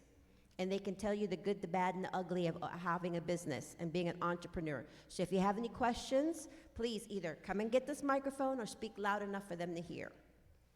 Any questions? I got a question. Come up here. Come up here. So we want everybody to have the benefit of hearing it. Good morning. I'm Tangela Clements from Albany State University. I'm here as a graduate student and a marketing specialist. And my question for, I want to make sure. Myrna. Ms. Perez. Yeah. You talked about resilience. Can you give us an example of how you've been resilient in your business despite challenges, the economy, losing customers? What keeps you going as far as resilience? Well, okay. Well, the first one, the key to not losing customers. We are ourselves. We put pride in our work, and we are very joyful at the shop. We keep joy high, and it's very natural. It's just a natural way of working. So we keep our customers, make sure that they're happy too. We feed them joy, and then they return. Now, consistency is huge for us. It's the highest marker. The quality of the fruit cups and the smoothies and the sandwiches have remained the same for the last 19 years. They have not changed. And we have return customers that have gone to New York or gone to San Francisco, and they come back to Atlanta and they say, "Oh my gosh, I'm so glad." The first thing they say is, "We're so glad you're still open. I didn't think you'd be here, And then they order what they had ordered. "Well, what did you order back then?" I say, "Well, we had a veggie sandwich and a smoothie." Get the same one, and they will say every time, "This is the exact same sandwich that I remembered back then." Consistency is ultra important. So, and then resiliency, well, it has a lot to do with inflation, right? You take a look at your numbers, you try and keep your food costs between 25 and 35%, right? You try. And I try to keep it at a cool 28. But it's not always easy. And so what you want to do as much as possible is never compromise the quality of the food. Never compromise that. Paper goods, no labels on no branding, keep everything low key, but keep the quality of the food and consistency as high as possible. You know, that, and that's just for restaurant. Y'all have, Same thing. yeah. All right, thank you. And I can tell you, when you order Have to ham it? this is my favorite. But when you get the smoothie, you get a little umbrella, and all the kids love it. All the kids love it. So, and we got a question. This is for the builders. With the recent talk about tariffs coming to being imposed by the various companies, or I'm sorry, countries, how will that impact you all? And just by the mere talk of it, does that impact your business? And will you, what type of impact will it have versus, you know, positive or negative on your business, your construction? You want to take that one, Joe? Well, I mean, there's probably more not known than known at this point. But, you know, I mean, the last, as an example, you know, our drywall contractor has said our supplier is going up 25%. The last time that this administration was in power, lumber went up about 20% because of the Canadian. That's where a lot of the lumber that comes into the States comes from, at least as it relates to construction. So as you know, Myrna said, I mean, what we'll try and do is, you know, it's not as though we can necessarily pass that cost directly on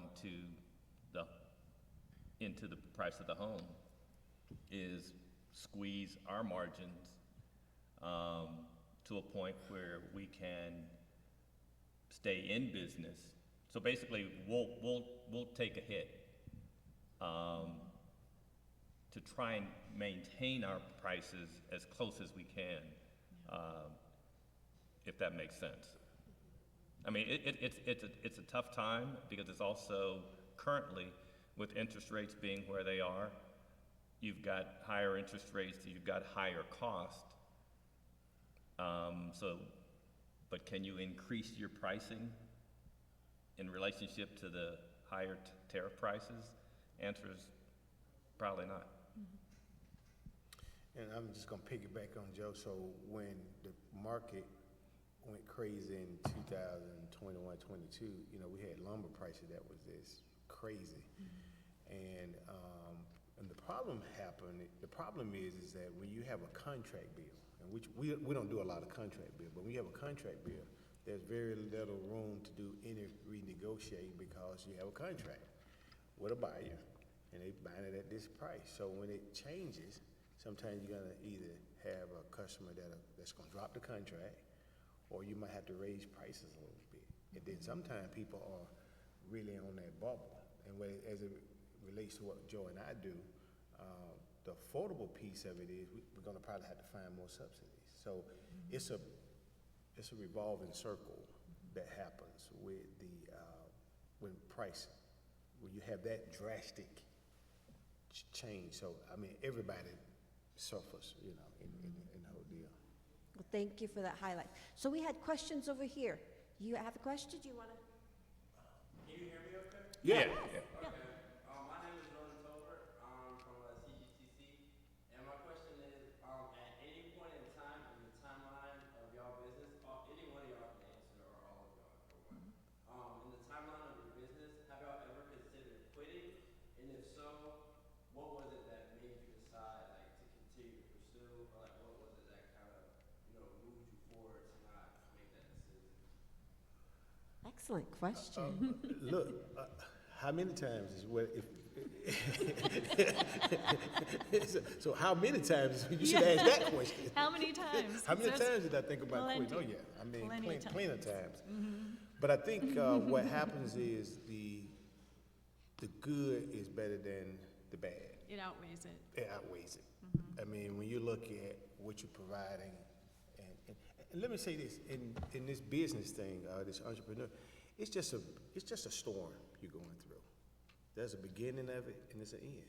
So when you're going through, you're probably in the middle. You're in the head of the storm. So it's gonna pass. This too shall pass. Yep. And so that's one of the things I always keep in my head is that this too shall pass. And Joe and I been faced with situations where we just sit back. And what I love about this guy is he's so calm. He be like, "It'll work out." And I'm over here screaming. And then, but we do have a saying, and I think this is relevant when you have, especially when you have a partner. Joe and I always say, you can be mad. We can both be mad, but not on the same day. So if Joe, so if Joe doing his thing, and he mad, I'm sitting back. And if I'm doing, he give me the same respect. So, That's but yeah, good advice. we you know. The easiest thing you could do is quit. That's the easiest, you just drop it and walk away. But the question really is, what you're quitting? Was it your joy? Was it passion that you chose that? Whatever that is, that career, that field that you're in, was that bringing joy? Was that the passion that we were talking about before, that part of that path? Because if it is, don't quit. It's just like Greg was saying, it's just you're in the eye of the storm and the storm will pass. But if it isn't joy,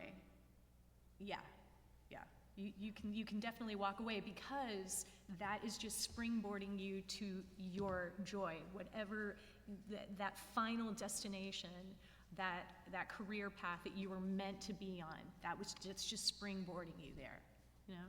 Like television was for me. You know, I was there 11 years, and for, you know, financially, I could probably been there till now, but it wasn't bringing me joy. That wasn't supposed to be where I was supposed to have landed. And so, yeah. That's an excellent question. Just one other point. I think anybody that gets into entrepreneurship, one of the key qualities is being a problem solver. Yeah. Is being a problem solver. So, you know, asking the question about quitting, the answer might be, yeah, we need to quit doing that. And we need to do this. So, you know, it might be pivot time. Mm-hmm. I mean, so, yeah, I mean, a lot of times, we're gonna stop building custom homes.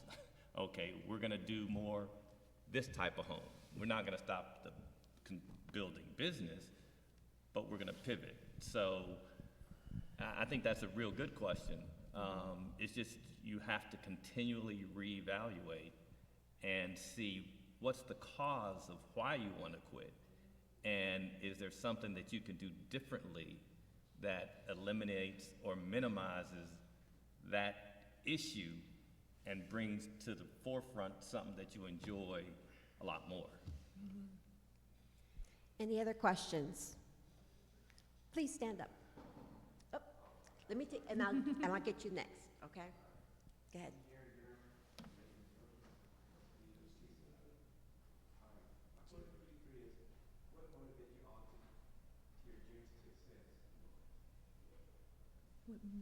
What motivates?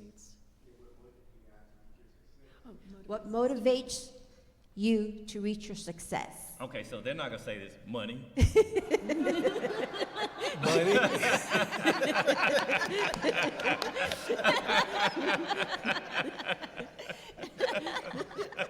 I agree.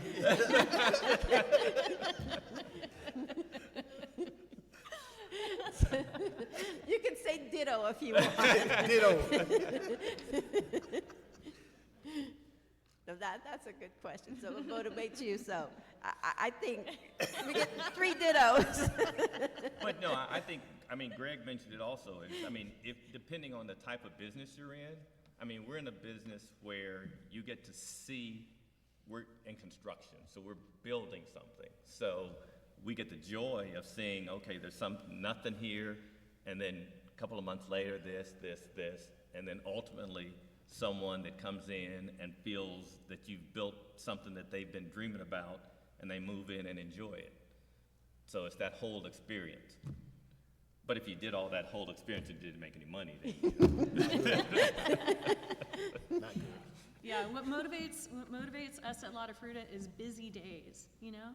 Seeing a whole bunch of folks come through, a big line wrapped around the building, everybody wants to get a smoothie or a fruit cup. That's motivating, you know?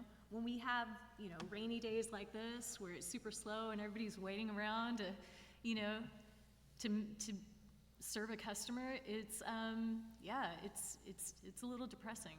So it kind of, you know, these rainy days will never be outnumbered by the others, never.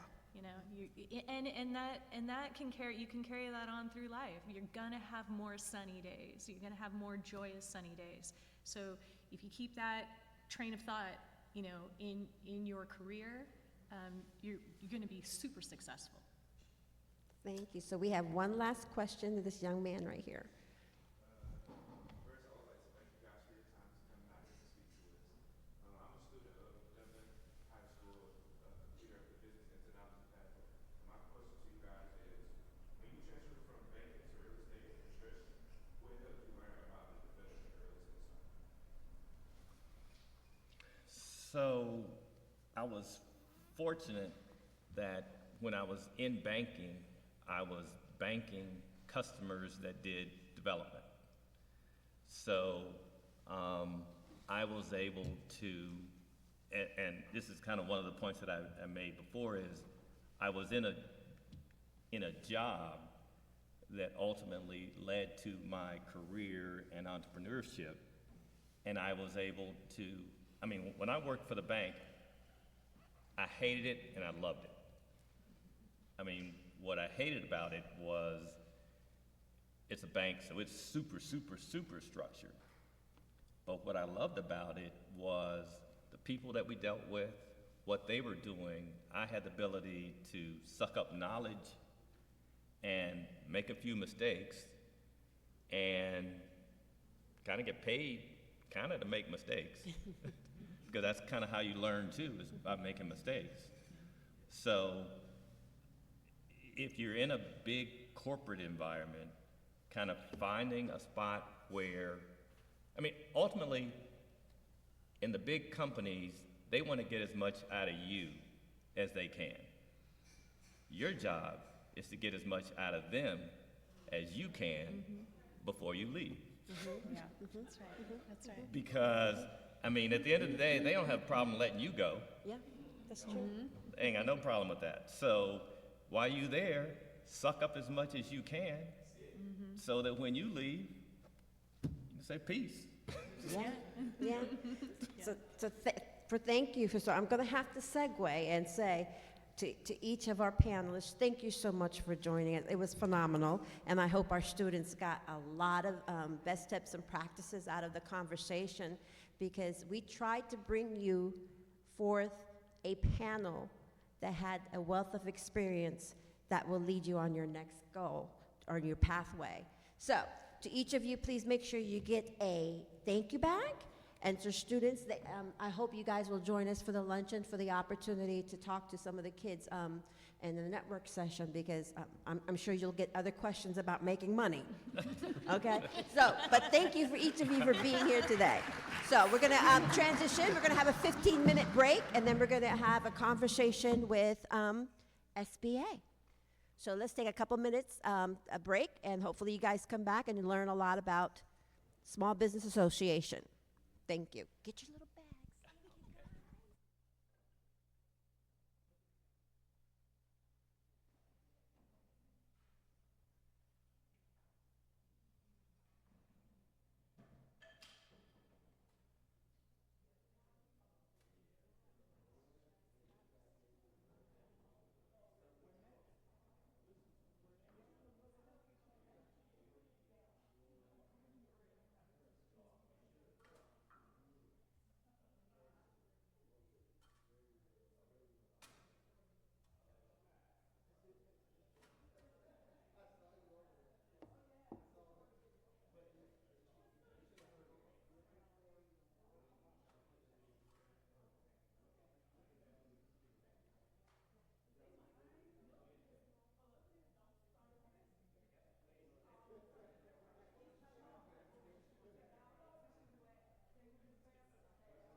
there you go.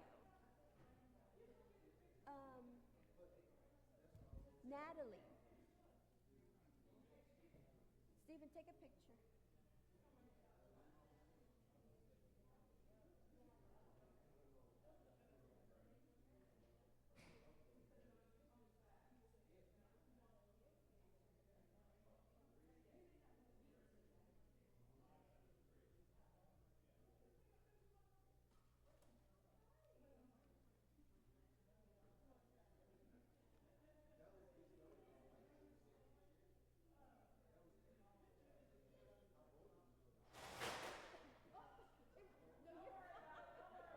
No, you just gotta pull it back up.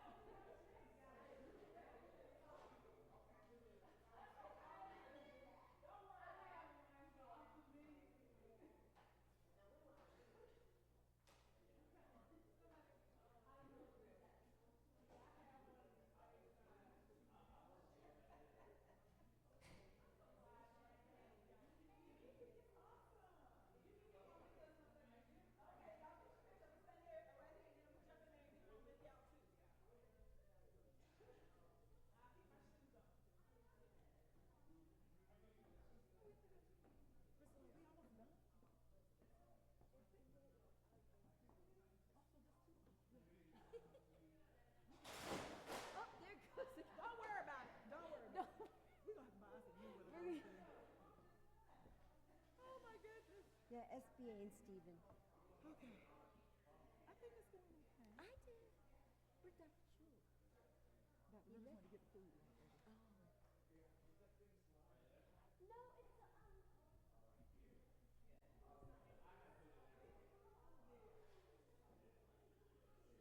But it's going very well.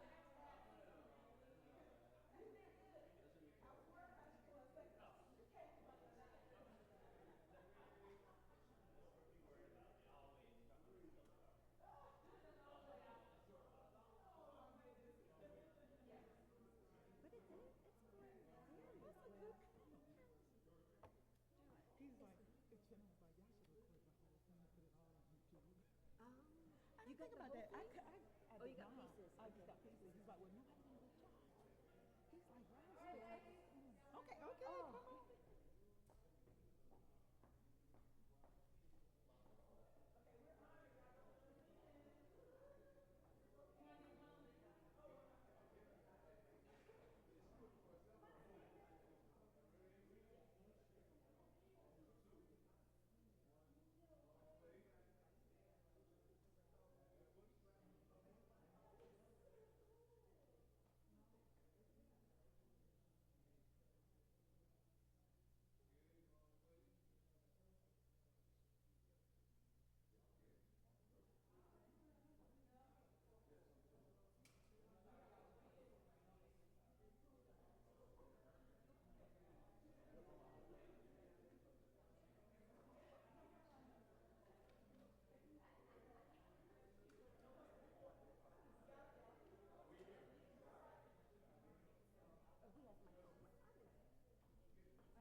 It's at 12:15.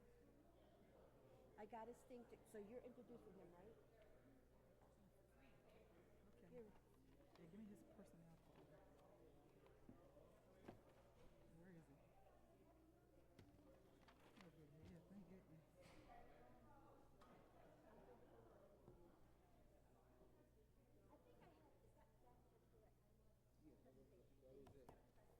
Okay. Okay. Oh, so they got it up here for you. Good. So I Good, just good, good. okay, yeah.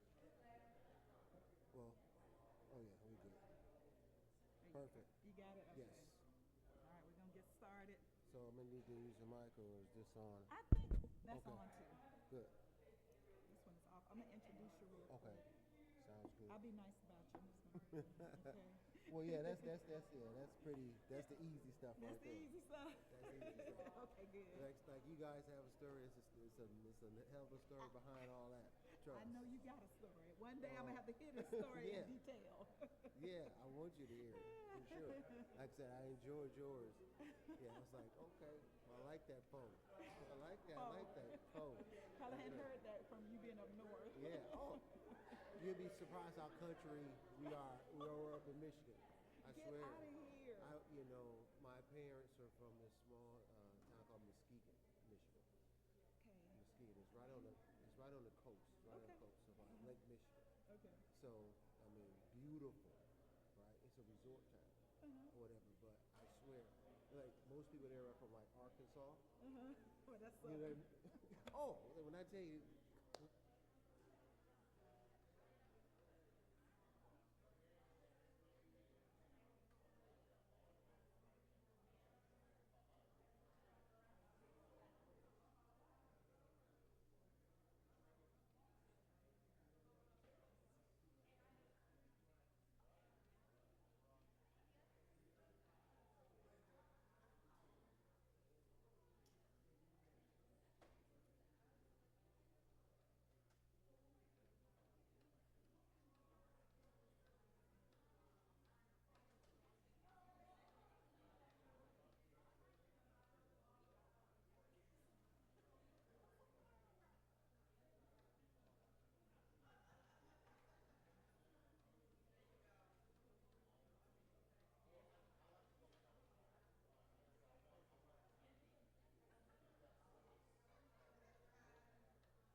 your husband, he'd know.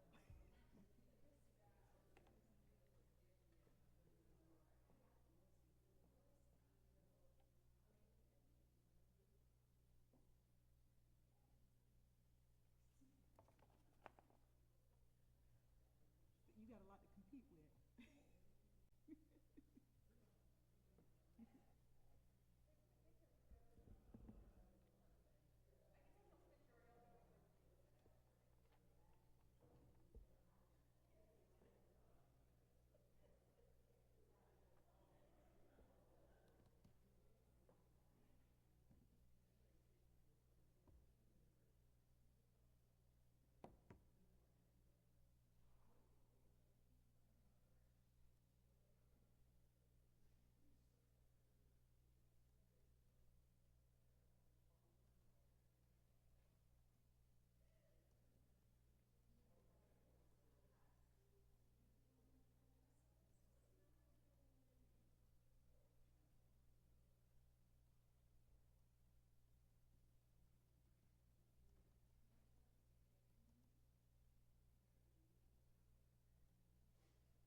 Ready?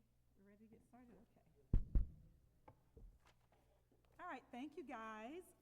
We are going to continue with the summit with Mr. Taylor, who is from the Economic Development Specialist for the U.S. Small Business Administration. He is in the Georgia District Office, so we are fortunate to have him since this is his community and he travels all throughout Georgia. Mr. Taylor is the program manager for SBA's Thrive, which is Emerging Leaders Reimagined program. So guys, you might make sure you talk to him when he gets done. He's a graduate of Cleary University and holds certifications in economic development, development finance, exporting, and veterans of the U.S. Air Force. So with that, guys, please give a warm welcome to our next speaker, Mr. Taylor. All right. Good afternoon, everybody. Can everybody hear me okay? I was going to use the mic and do my walking around the stage thing here, but what I'm going to do, I'm going to switch the format up just a little bit. I'm going to give you guys some really quality information about the SBA, and then I'll share my story at the end in regards to how I got here in my journey. So hopefully you guys are ready to find out what the SBA really has to offer. So hopefully I'll be able to dismiss some of the bad information that's out there that you may have heard. Following all of these outstanding speakers, you know, I didn't know exactly what else to share because they shared so much quality information. So I'm just going to give you guys some straight facts and you're going to see right now. One of the things I always like to start with is the SBA's mission statement. Now, the SBA's mission statement, just like in your business that you're going to potentially open, is going to direct you in everything that you do. It's very similar to having your core values of your business. Your mission statement tells the audience exactly what to expect from you. And since SBA is the U.S. Small Business Administration, we're an actual arm of federal government. And in this mission, as you see, to maintain and strengthen the U.S. economy by helping new and existing businesses grow and create jobs. If you break that down, to maintain and strengthen the U.S. economy, those are tax-paying jobs. That's the reason why the SBA only works with for-profit entities. We don't work with nonprofits, and that's the reason why. And then you see where it says helping new. New is our, obviously, early stage, beginning or early stage businesses. Fact, the majority of businesses in the United States fall under the small business category. I'm talking about over 80% of businesses that are out there really fall under the small business categories in their various industries. That's one thing that a lot of people don't know. And that last piece, to create jobs, no one ever thinks about the SBA as being a job creation function of government, but we are. Because you think about it, if the majority of the businesses across the United States are small businesses, they have to hire people. And that's how my title became about being economic development, because at the root of economic development is creating wealth and creating jobs. So, there's four things that the SBA does, and these are the four things. Contracting. When the SBA talks about contracting, we're talking about specifically federal contracting. This term government contracting is thrown out there very general, and a lot of people don't really take the time to think about what government contracting is.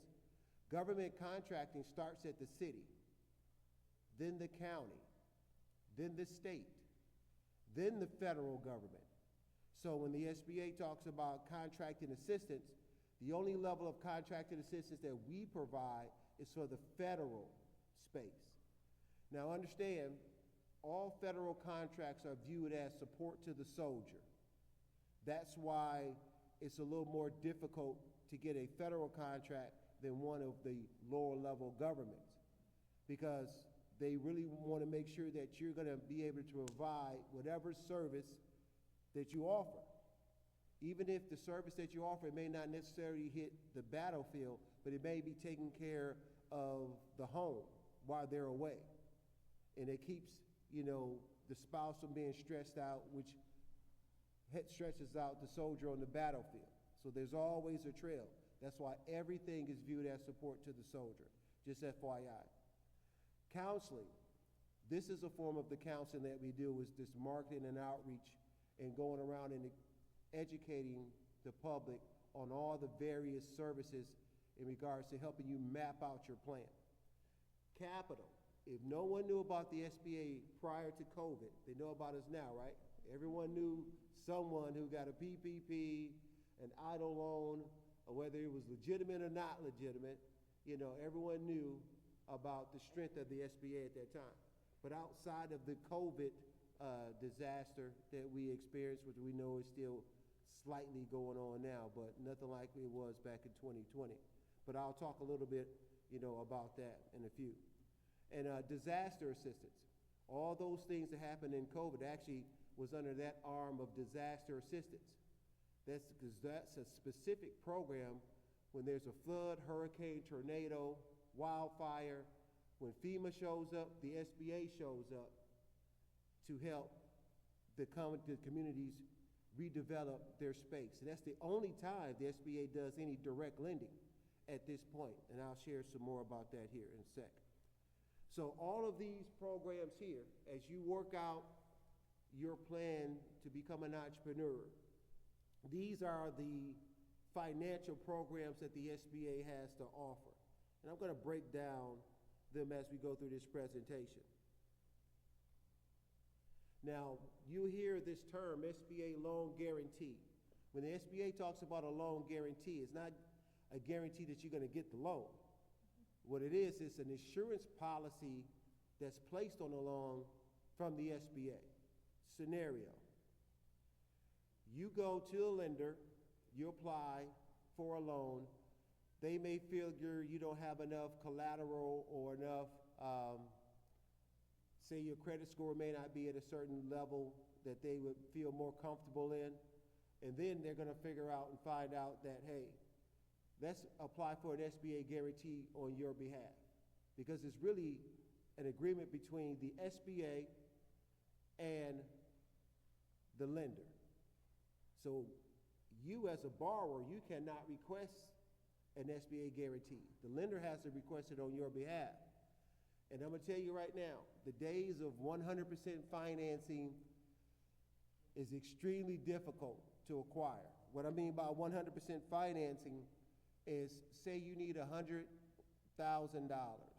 They're going to want you to bring 10,000 of that to the table. It's going to be very difficult to just get the full amount financed. We get questions all the time. I have a deal for 1.5 million, or I have a deal for 3 or 4 million, for 5 million, and no one's bringing any skin to the game. That's where these guarantees really come into play to help you get a yes from the lender. And the loan guarantees go between 50 and 90% of the loan. I mentioned earlier, we're here for-profit entities, and I also stated that the majority of the businesses in the United States really fall under the small business categories. As you see, this is a manufacturing size standard. So if you manufacture a good and you make less than $15 million annually, and you have less than 500 employees, you are still considered small business, right? No one would ever think that if you're making that much money. It's like, no way, I can't be a small business. One of the biggest misconceptions about the SBA is that we're only here for early business development.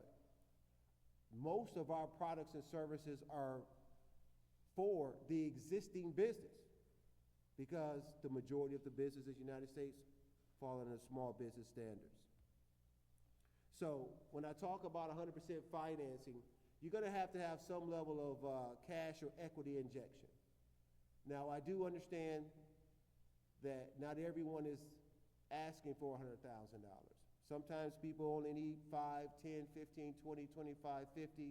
Depending on that need, there's going to be a particular loan program that's going to let me know this is the one we need to talk about. But generally speaking, anyone that has 20% ownership or more in the business is going to be required to sign what they call a personal guarantee.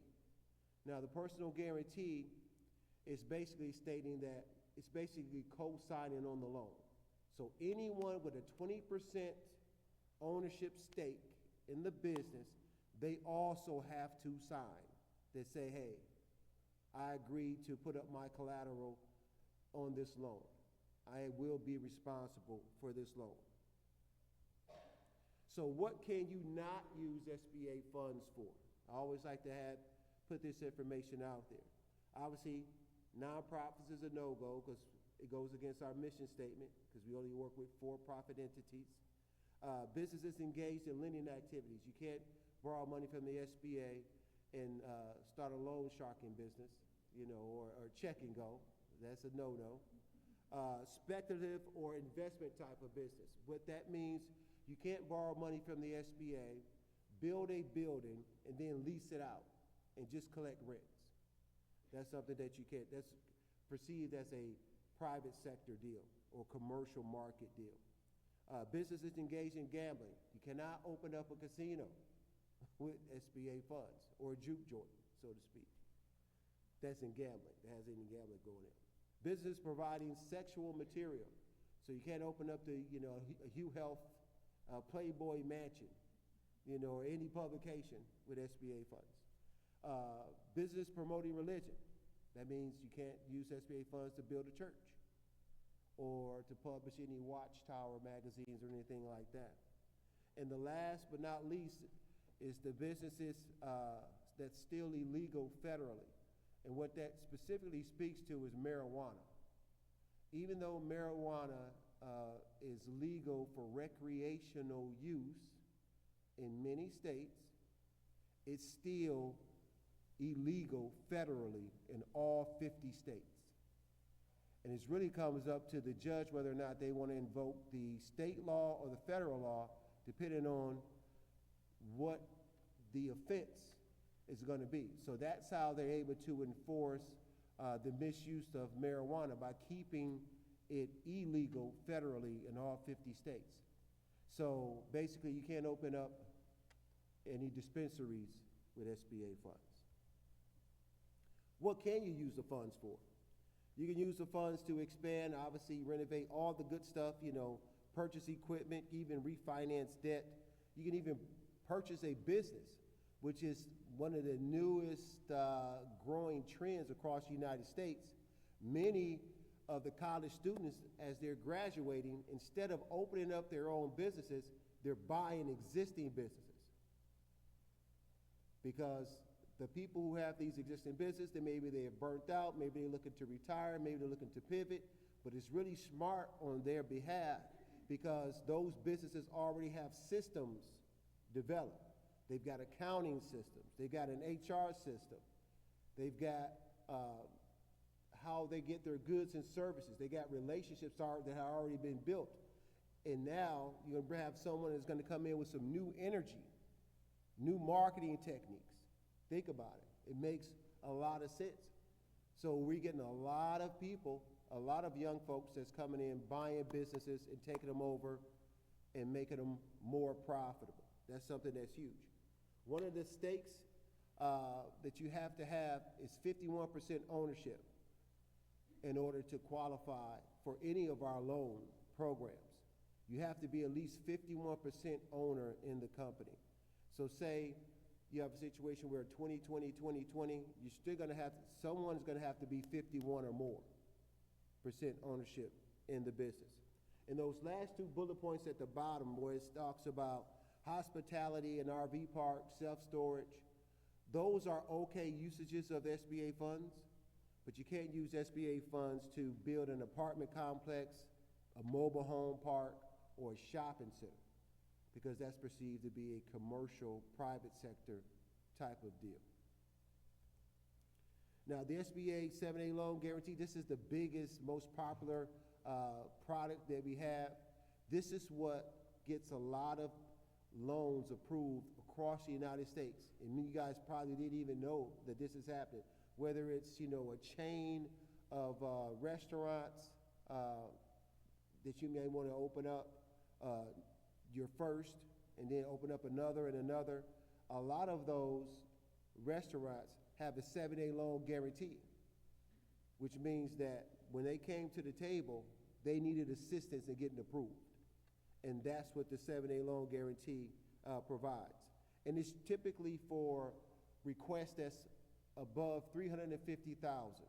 So as you work through your business plan and your business strategy, if it shows that you need more than $350,000, and when you come and say, talk to me or one of my colleagues, we're gonna automatically know, like, talk to them about the 7(a) guarantee. So when they go to their lender, they ask to speak to the SBA representative at their lending institution. Because we always recommend that you go straight to the people that know you the best financially, your bank. Because the SBA doesn't do any direct lending.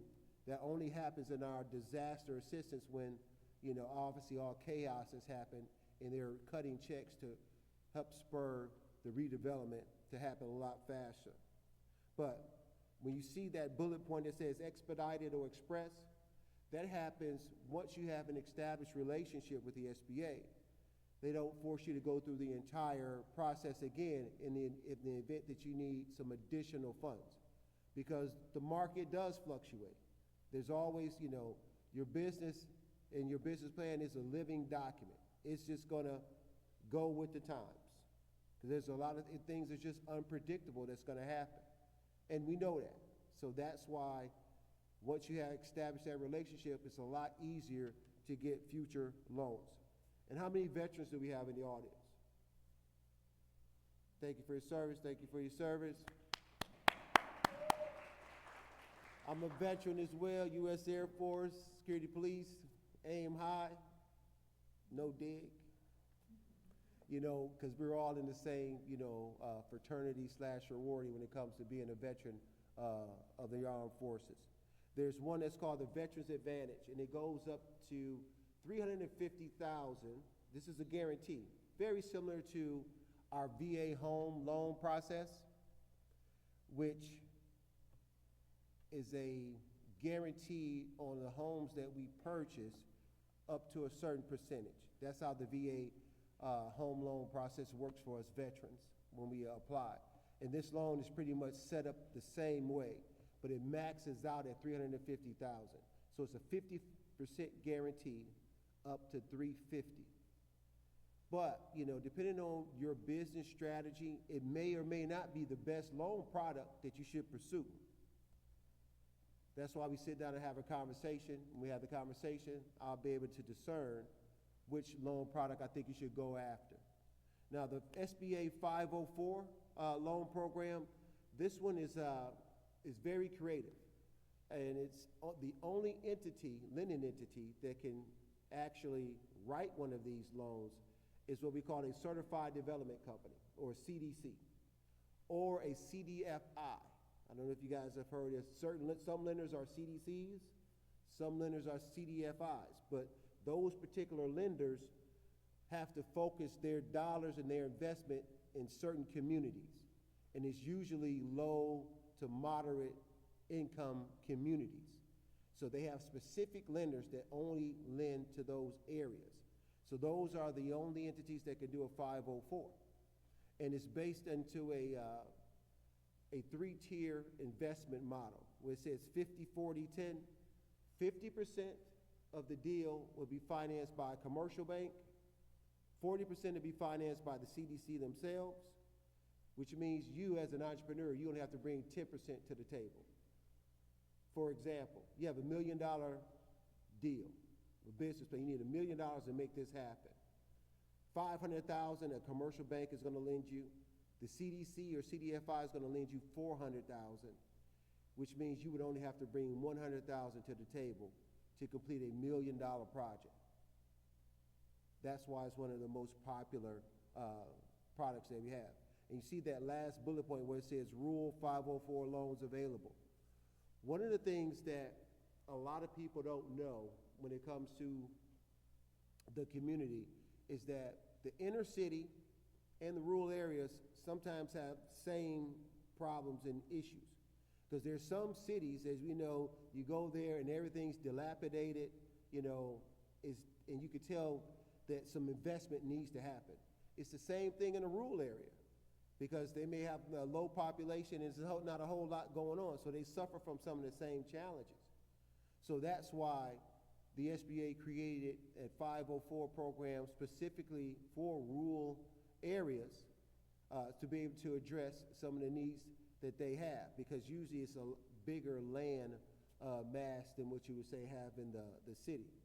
And I'm going to talk about a couple of those later.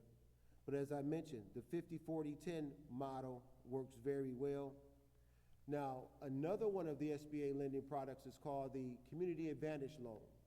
Now, this loan starts at $50,000 and it goes all the way up to $500,000. Now, what you have to show is that whatever product or service you're bringing to the community, it's a need.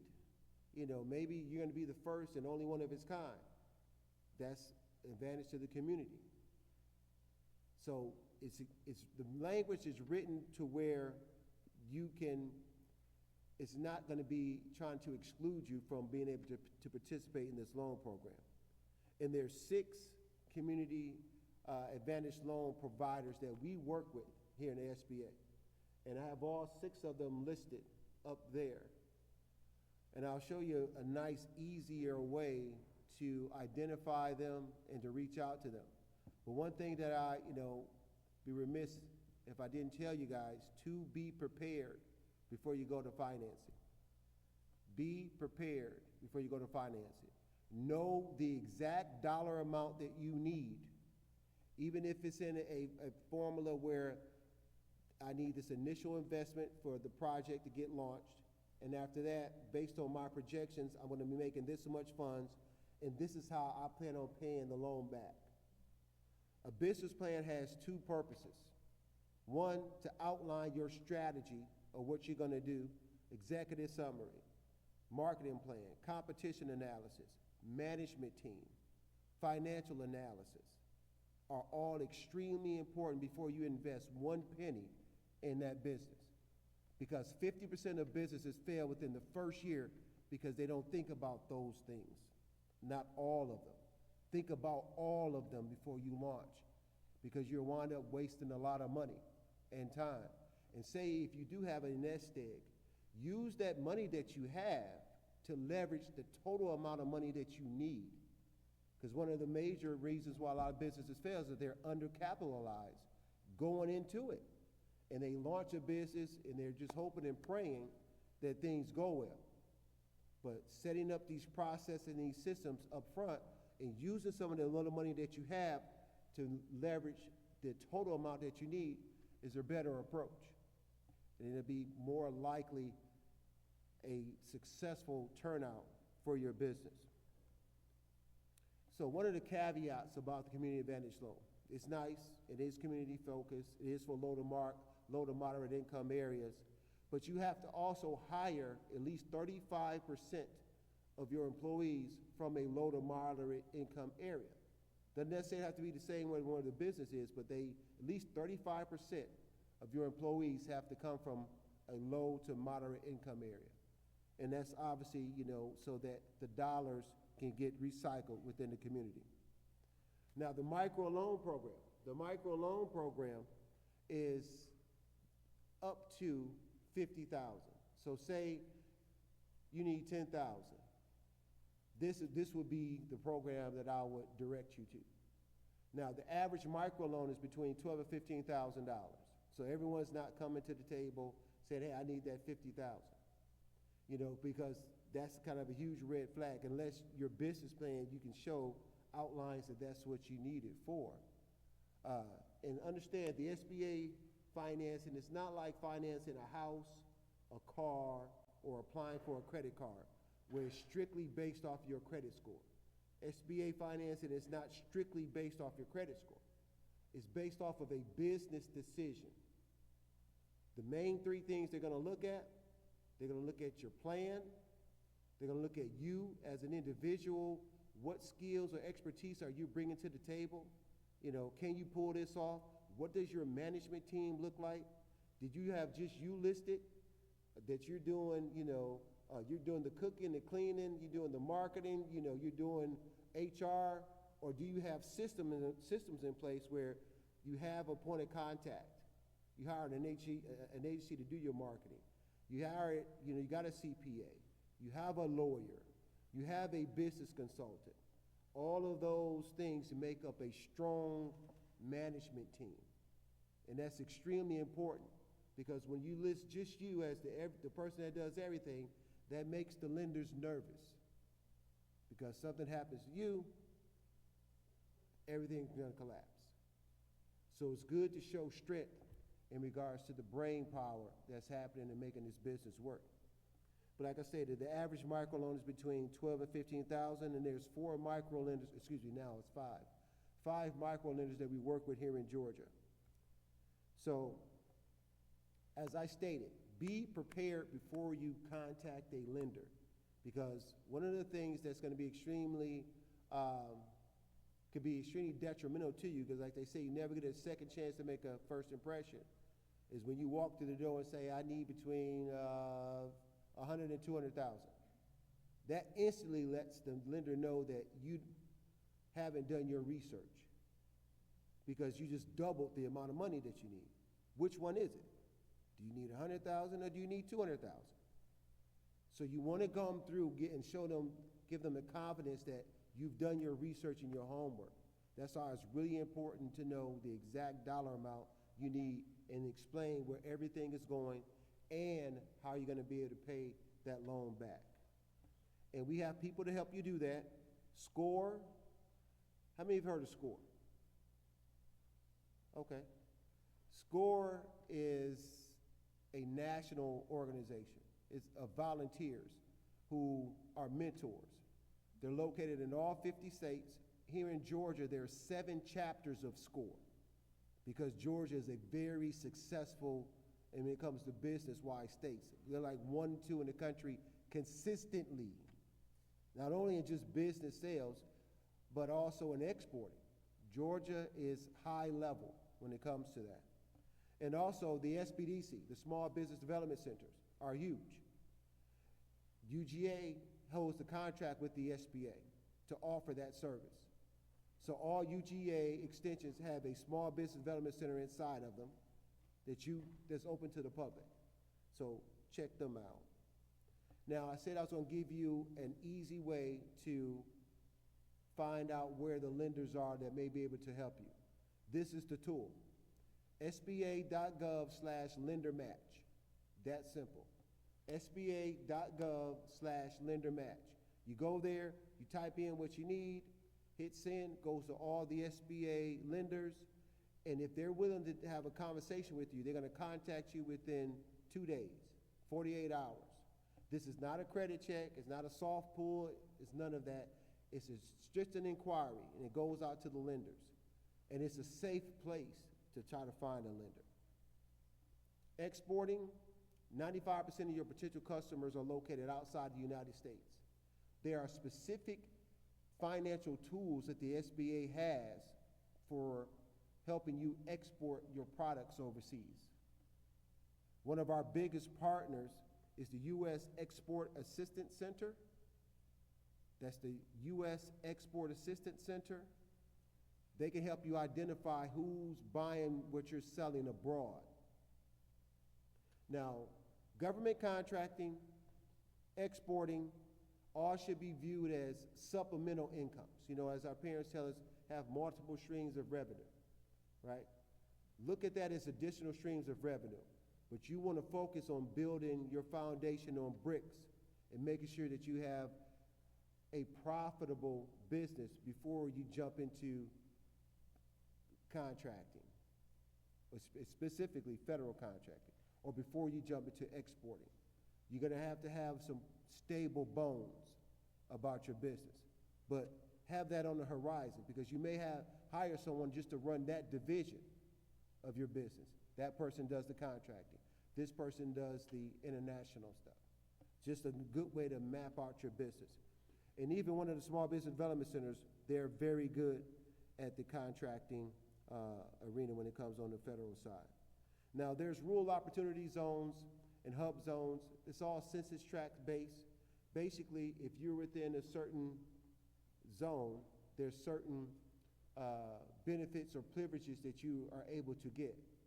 Where you can find out if you're in that SBA.gov/hub zone. That's SBA.gov/hub zone, but also SBA.gov/opportunity zone. Opportunity zones are specific to census tracts. So there's research and development funds. You know, this gets really deep in the weeds when you're talking about the small business innovation research grants and the small business technology transfer. These are when there's a new product or service that develops from a rural area. This is something that may be able to help you fund it and possibly get it to market.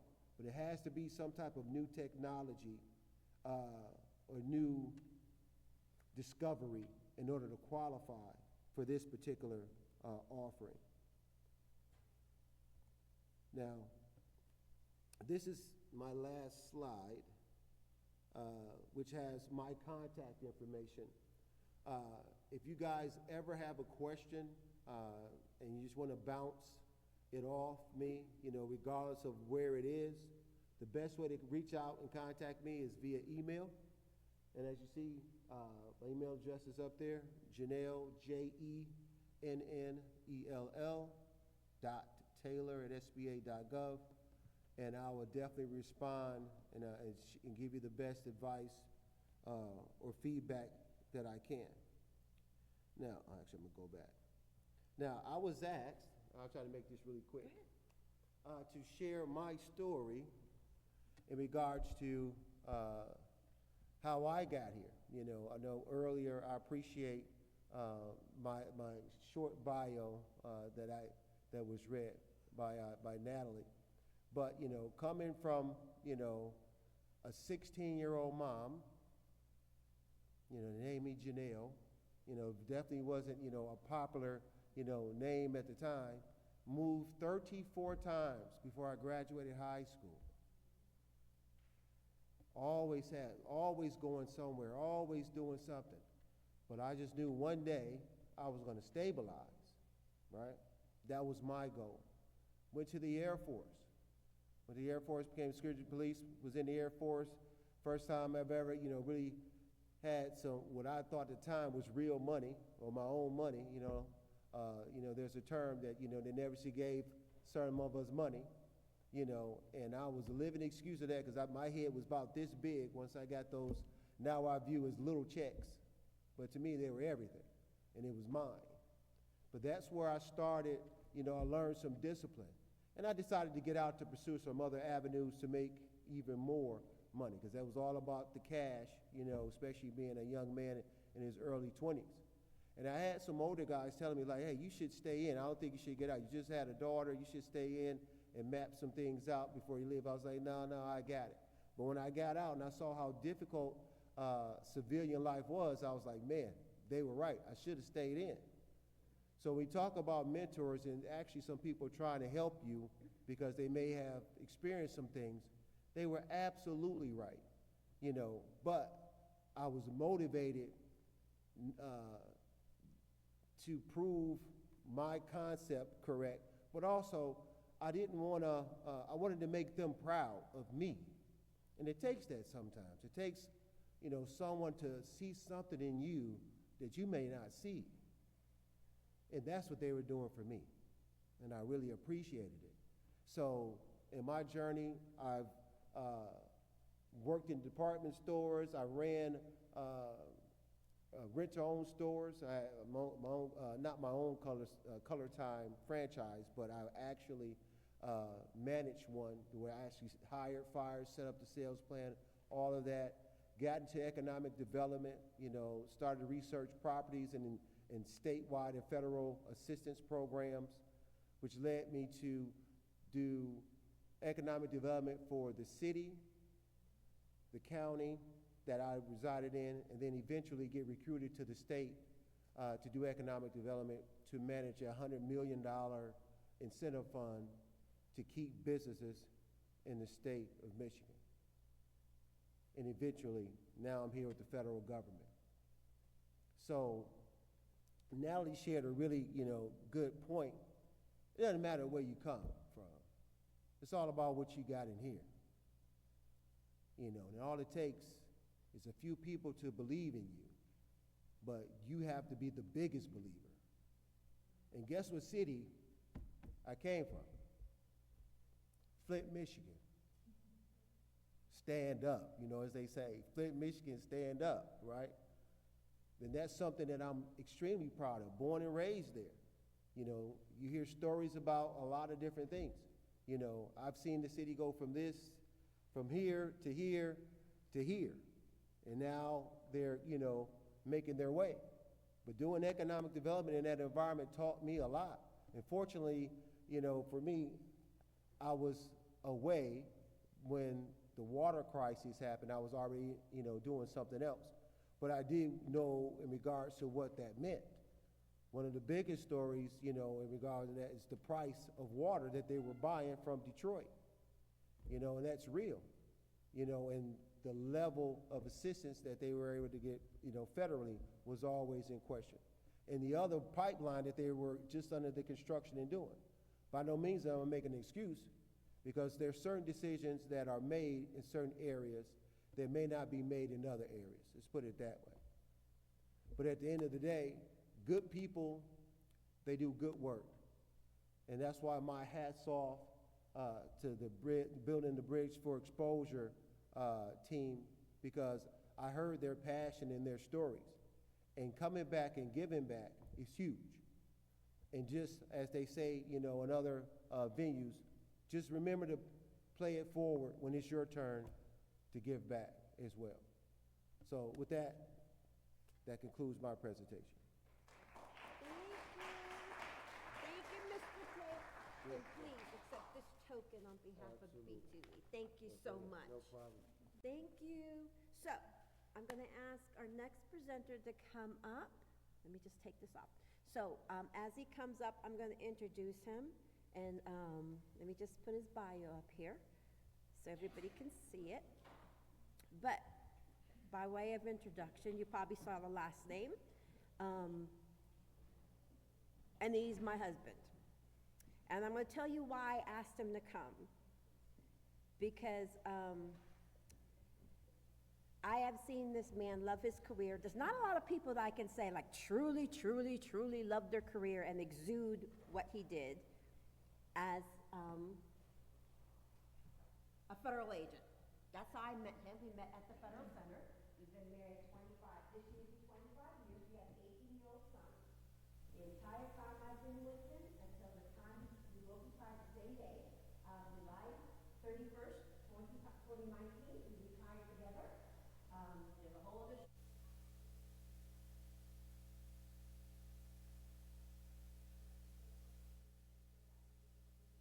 so we had careers, but we also did a lot of real estate and on the side, so that's how we were able to retire early. But I asked him to come here because even though he retired, the entire time I've known him, he's always been a mentor. He's always reached out to young men who called him and say, hey, how do I become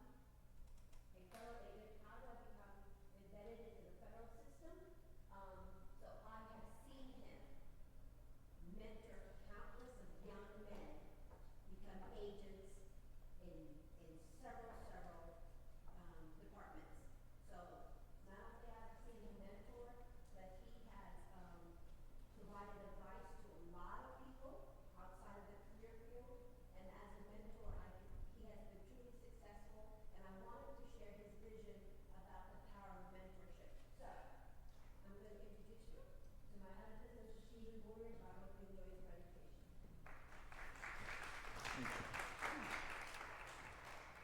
Hey, good afternoon, everybody.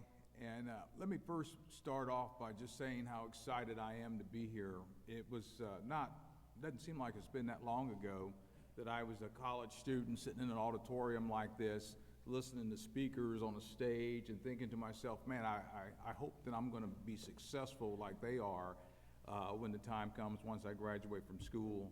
And so I always took the time to make sure I would come to different events like this and talk to different people that have an interest in different career fields. Unlike a lot of people that talk about, hey, I wasn't quite sure what I was going to do when I was in college, I knew going in from day one what I wanted to do. And I knew that I wanted to be a federal agent. I knew that I wanted to work in law enforcement. I didn't know anybody that worked in law enforcement, but in the back of my mind, I knew I wanted an exciting job, a fun job, and something that I would almost do for free if I had to. And so I found that career. But in searching for that career, the problem that I ran into is I didn't know any federal agents. I didn't have any mentors at the time. None of my family worked in law enforcement. And so when I got to college in 1987 at Lincoln University, I met a gentleman by the name of Roosevelt Wilson. I met him about a month prior to school starting at freshman orientation.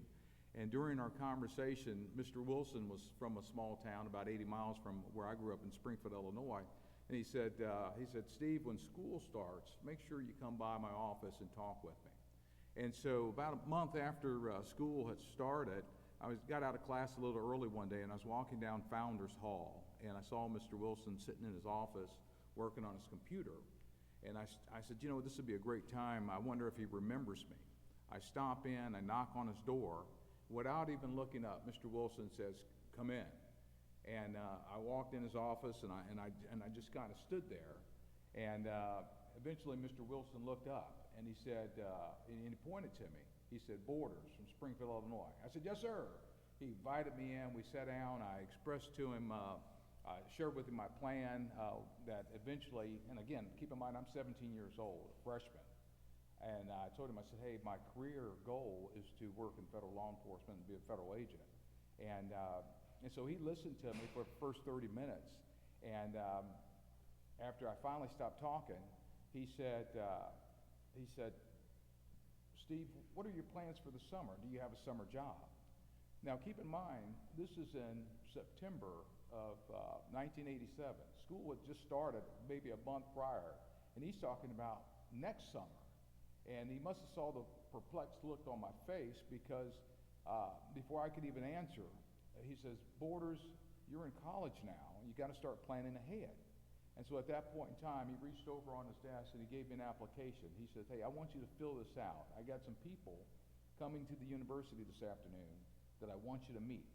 And he says, they're from the National Park Service. And I said, okay. And he says, come in a suit and tie. And don't be late. So when I left his office, and this, again, 1987, what do you think I did? Well, now I had a suit and tie, but jokingly, I pulled out my cell phone and I Googled National Park Service. Well, keep in mind, we didn't have Google and cell phones in 1987. So I did the next best thing. I went across the campus to the library and pulled out this thing called an encyclopedia. I don't know if we use those anymore. But I got an encyclopedia, and I looked up the National Park Service.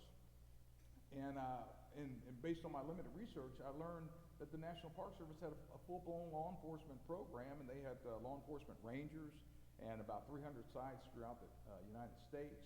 And they also had special agent positions that worked in national parks. And so that afternoon, I met with the National Park Service, interviewed with them, shared my recently acquired knowledge of the National Park Service, and about a month later, I ended up being hired as a National Park Ranger, and I was hired at the Lincoln Home National Historic Site in downtown Springfield, Illinois.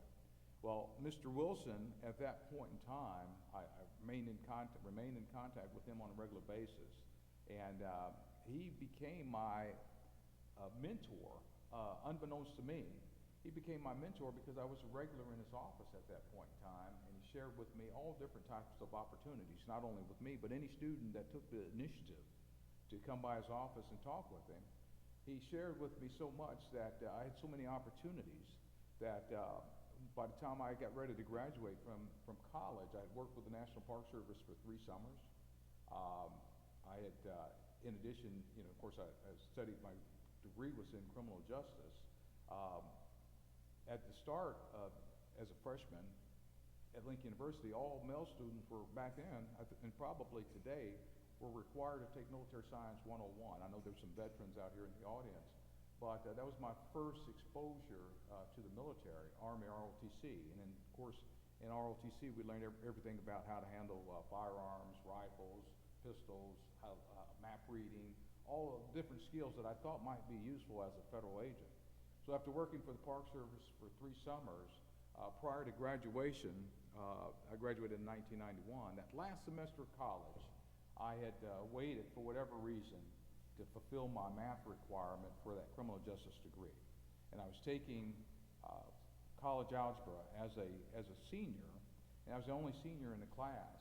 And every time I went into that class, I almost dreaded going at times, because I was saying to myself, hey man, I'm going to be a federal agent.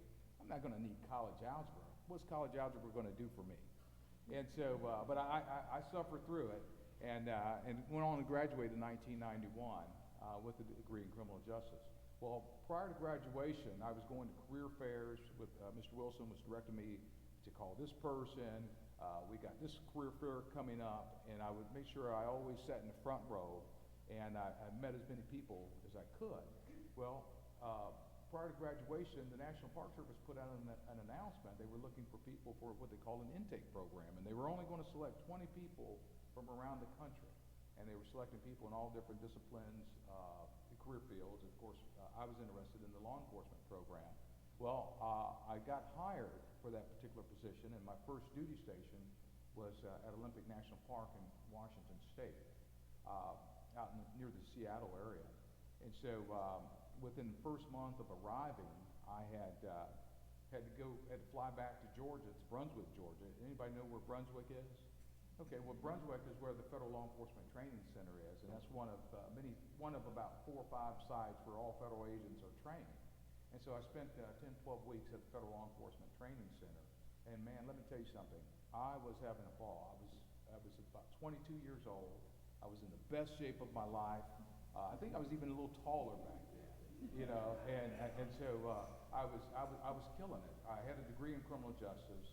I knew everything I needed to know, at least in my mind, about constitutional law. I knew how to shoot weapons and break them down and tear them apart, clean them.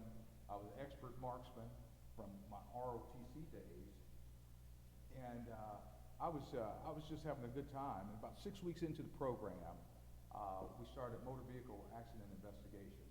This is as a law enforcement ranger. This is like a uniformed police officer in national parks.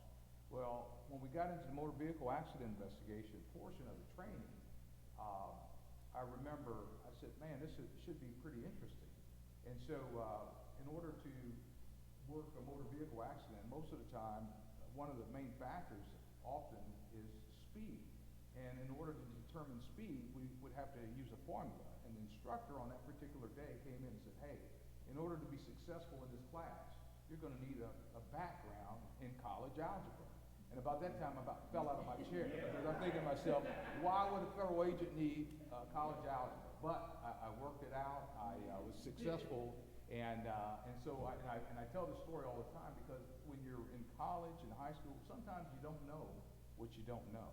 And solving for X is the unknown, and that's what we did in college algebra. So that always plays in the back of my mind. Sometimes we learn things for a reason. We don't know at that particular point in time, but it may be useful in the future.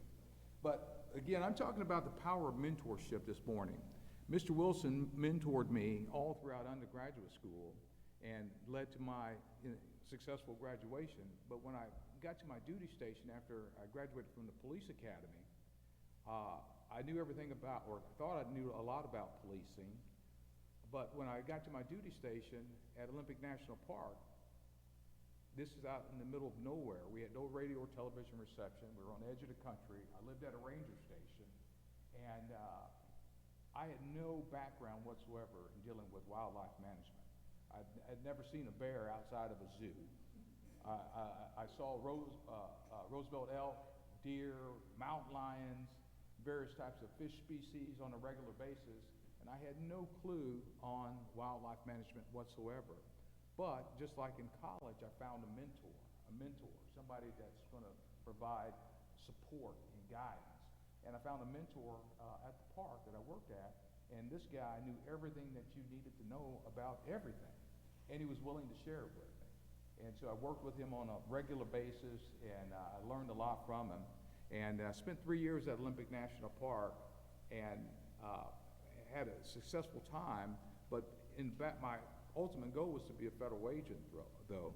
But one of the key pieces of advice he gave me was, he said, Steve, find something that you're good at and become the best at it. And you'll be in demand. He was an expert tracker. So whenever there was someone hiding in the national park or someone lost in a national park, they would call in a tracker, and he would go off and assemble a team, and they would search out these individuals. And so that always stood out in the back of my mind, to find something that I was good at and that I enjoyed doing, and that I was better than anybody else in doing. And so I ended up working for the National Park Service for about 10 years, both as a law enforcement ranger and as a special agent. And so in 1997, I got a special agent, a transfer from the National Park Service to the Department of Transportation Office of Inspector General. Well, I'd been a federal agent at that point for a number of years. I was pretty good at my job. I enjoyed it, but I was assigned to work aviation investigations.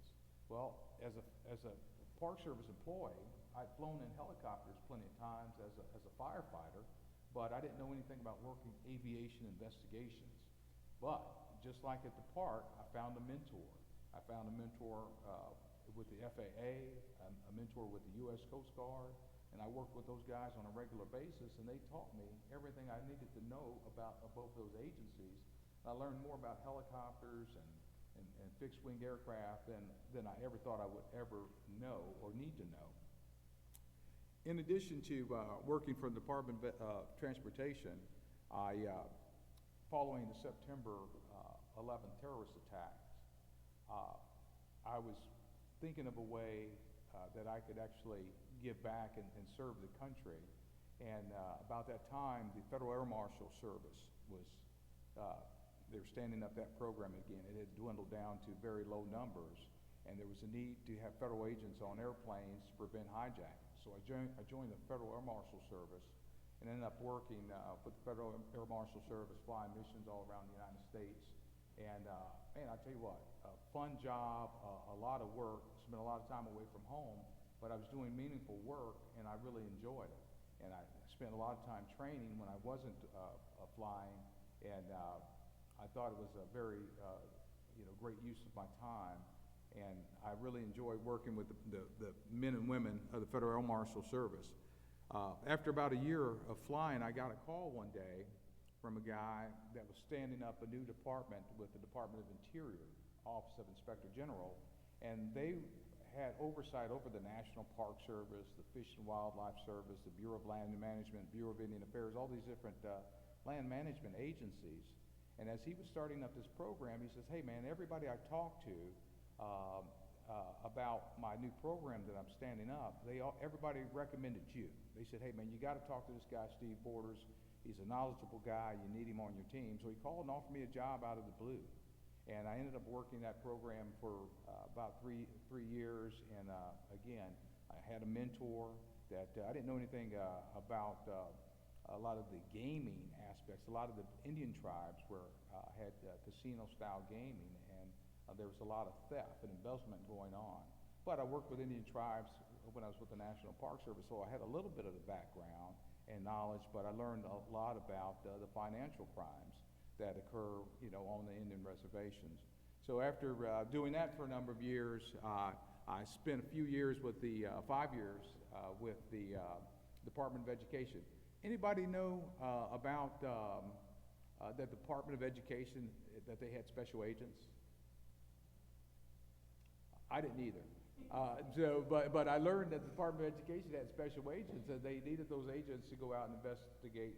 Back then, we investigated student loan fraud, identity theft, bank fraud, institutional fraud, and so I learned everything you could possibly know about student loans and the various fraud schemes that were used in that particular program, and I did that for 5 years.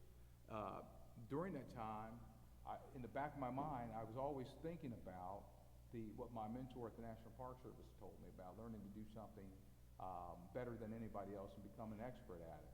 By the time I left the Department of Education and went to the Department of Justice in 2009, I was a firearms instructor where I trained agents quarterly in firearms qualification. I was a defensive tactics instructor where I taught federal agents defensive tactics and how to stay safe out in the field. And so when I got to the Department of Justice, that was, my ultimate goal. That was the premier law enforcement agency in the country. Most people, when you think of special agents, what agencies do you think of? Anybody? FBI. Anybody else? Who? CIA. A lot of times when you say federal law enforcement, federal agent, people say FBI, DEA, ATF, the U.S. Marshal Service. And so as a special agent with the Department of Justice Office of Inspector General, we were in charge and had oversight of the FBI, the DEA, the ATF, the U.S. Marshal Service, the Bureau of Prisons, the U.S. Attorney's Office, and anybody that received grants and contract monies from the Department of Justice, we would provide oversight for and conduct any type of investigation whenever there was alleged wrongdoing.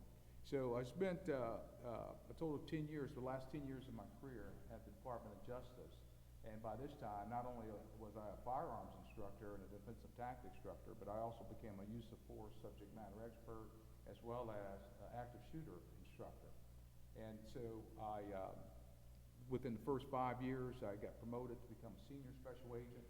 And at that point in time, I saw my role changing from a mentee, finding, seeking out mentors all my career, to, as a senior special agent, one of the job criteria, the position description, required me to be a mentor and mentor new agents coming into the organization to ensure that everything that we were doing was consistent with our policies and our mission. After about 8 years on the job, well, about 7 years on the job, I became the assistant special agent in charge, and where I was in charge of the Atlanta division, where not only was I in charge of the law enforcement programs concerning defensive tactics and firearms, but now I'm running a whole division, and I had a lot of responsibility, and I learned a lot. It's one thing, reporting to someone, but it's another story when you're actually in charge of the program and having to oversee the whole division. But just like anything else that we talked about today, the Department of Justice assigned me a mentor. They let me choose my own mentor, and I used this mentor to, anytime there was something that came up that I wasn't quite sure of, I would reach out to my mentor and say, hey man, this is what's going on. I've researched the policy, I've checked for updates, and I just wanted to run by what I was thinking about doing, what decisions I was thinking about making. And I bounced those ideas off that mentor. And so I knew I was always a bit on the right track, because if the Department of Justice is assigning mentors and mentees, I knew we had to be doing something right. And I learned from working for the government for over 32 years that we had a checklist for everything that we did to ensure that we were consistent. And as I plan to come here today, I've put together my own checklist when working with mentors and being a mentee myself. And I refer back to it as my alphabet checklist. And one of the things that has always allowed me to be successful in my career was following this particular checklist. And I've modified it, and you can create your own checklist at any point that you like. But the first thing on my checklist, my alphabet checklist, was the letter A, was for the attitude. I had so many different opportunities to work with so many different people, And one thing that's always been consistent that people said about me was, hey man, this guy Steve always has a good attitude. And attitude will take you a long way. Some people say attitude determines altitude, how high, how far you will go. Also, letter B, belief in yourself. I knew from an early age that I wanted to be a federal agent. I watched the X-Files growing up when I was in high school. I thought that was a cool job, an interesting job. I knew I didn't want to sit behind a desk all day, every day, and I wanted to be out doing something cool, something fun, and I just pursued that career. Letter C, communication. Both oral and the written communication is critical in being successful in whatever career that you're choosing. Being able to speak to people and being able to, working with a mentor, oftentimes you may not have time to sit down and talk to that mentor for 30, 40 minutes at a time, but it's nice to be able to sit down and write a clear, concise email and find out exactly what it is that you need to know. D, dedication. I knew exactly what I wanted to do, and in working with a mentor, a lot of times, you never know who's watching, and a mentor is going to know whether or not you're dedicated by just the way you work, your work ethic, being dedicated to the cause. E, eliminating excuses. Nobody wants to hear excuses. When you're being paid to do a job by a company or a business, they want results. They don't want excuses. So if you're a person that likes to make excuses, eliminate any and all excuses. Nobody wants to hear about those excuses. F, follow through. When you're reaching out to that mentor and says, hey, this is what I'm thinking, I got this problem that I'm dealing with, and you sit there and have this long, detailed discussion, now it's time to act. It's important that you have some follow through following your interactions with your mentor. G, goal setting. Throughout my career, everything that I set out to do, I was able to do, and I was constantly reevaluating my goals, both short-term and long-term goals. And I'll tell you what, when you have those goals written down, it makes a difference. H, hustle. You know what, talking about something and doing something is totally different. If you want to be successful in your career, it's going to require some hustle. It's going to bring, you got to have that desire, that dog inside of you that, hey, I'm going to do it. I'm going to be successful at whatever it is that you set out to do. And that's what I always credit myself with in having that dog in me. The I is what I often refer to as a triple threat. It's that integrity that we've been hearing about all of our lives, that initiative that is part of what I just mentioned with F is the follow through, being able to take whatever action, you call that mentor up and say, hey, this is the problem I'm having, this is what I'm thinking about doing, and that mentor says, okay, well, what have you done so far? And you said, well, I haven't done anything yet. I'm calling. That's why I'm calling you. They want to hear some initiative. Hey, I've reviewed the policy. I've checked for updates, and I've made an outline, and this is what I'm thinking about doing. So they want to hear what initiative that you've taken. But then, lastly, image. As a federal agent or any career field that you choose, you want to make sure that you're presenting that image of yourself and that career that you're looking to be a part of.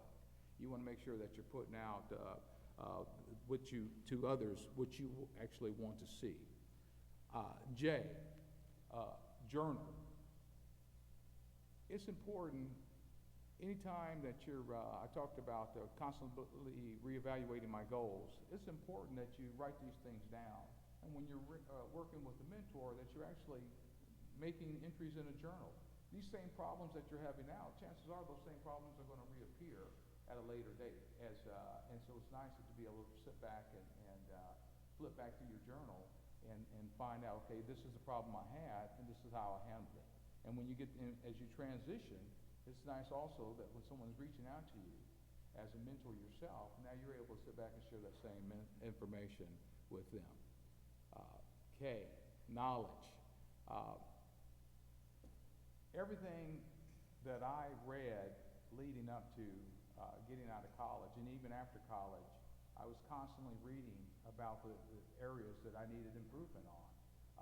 When I was working in the national parks, reading wildlife magazines, when I was working in aviation investigations, reading everything that I could get my hands on dealing with aviation, and constantly seeking that knowledge.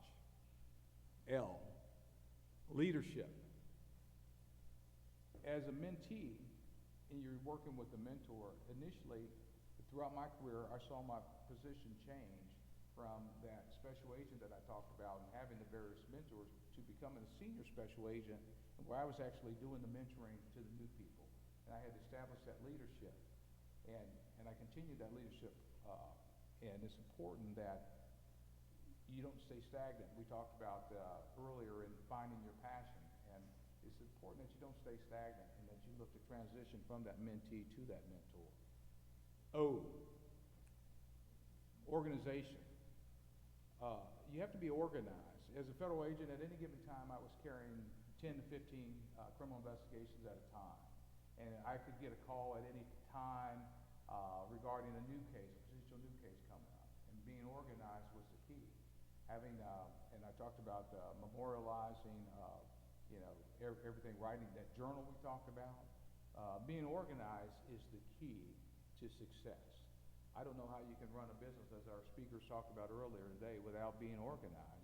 When you have multiple projects going on, multiple investigations, at any period of time, it's important that you stay and remain organized. P, preparation. The preparation is there's no substitution for preparation. Getting up early, staying late. As a federal agent, I spent more time in some instances with my co-workers traveling around the country, working investigations than I did with my own family at times.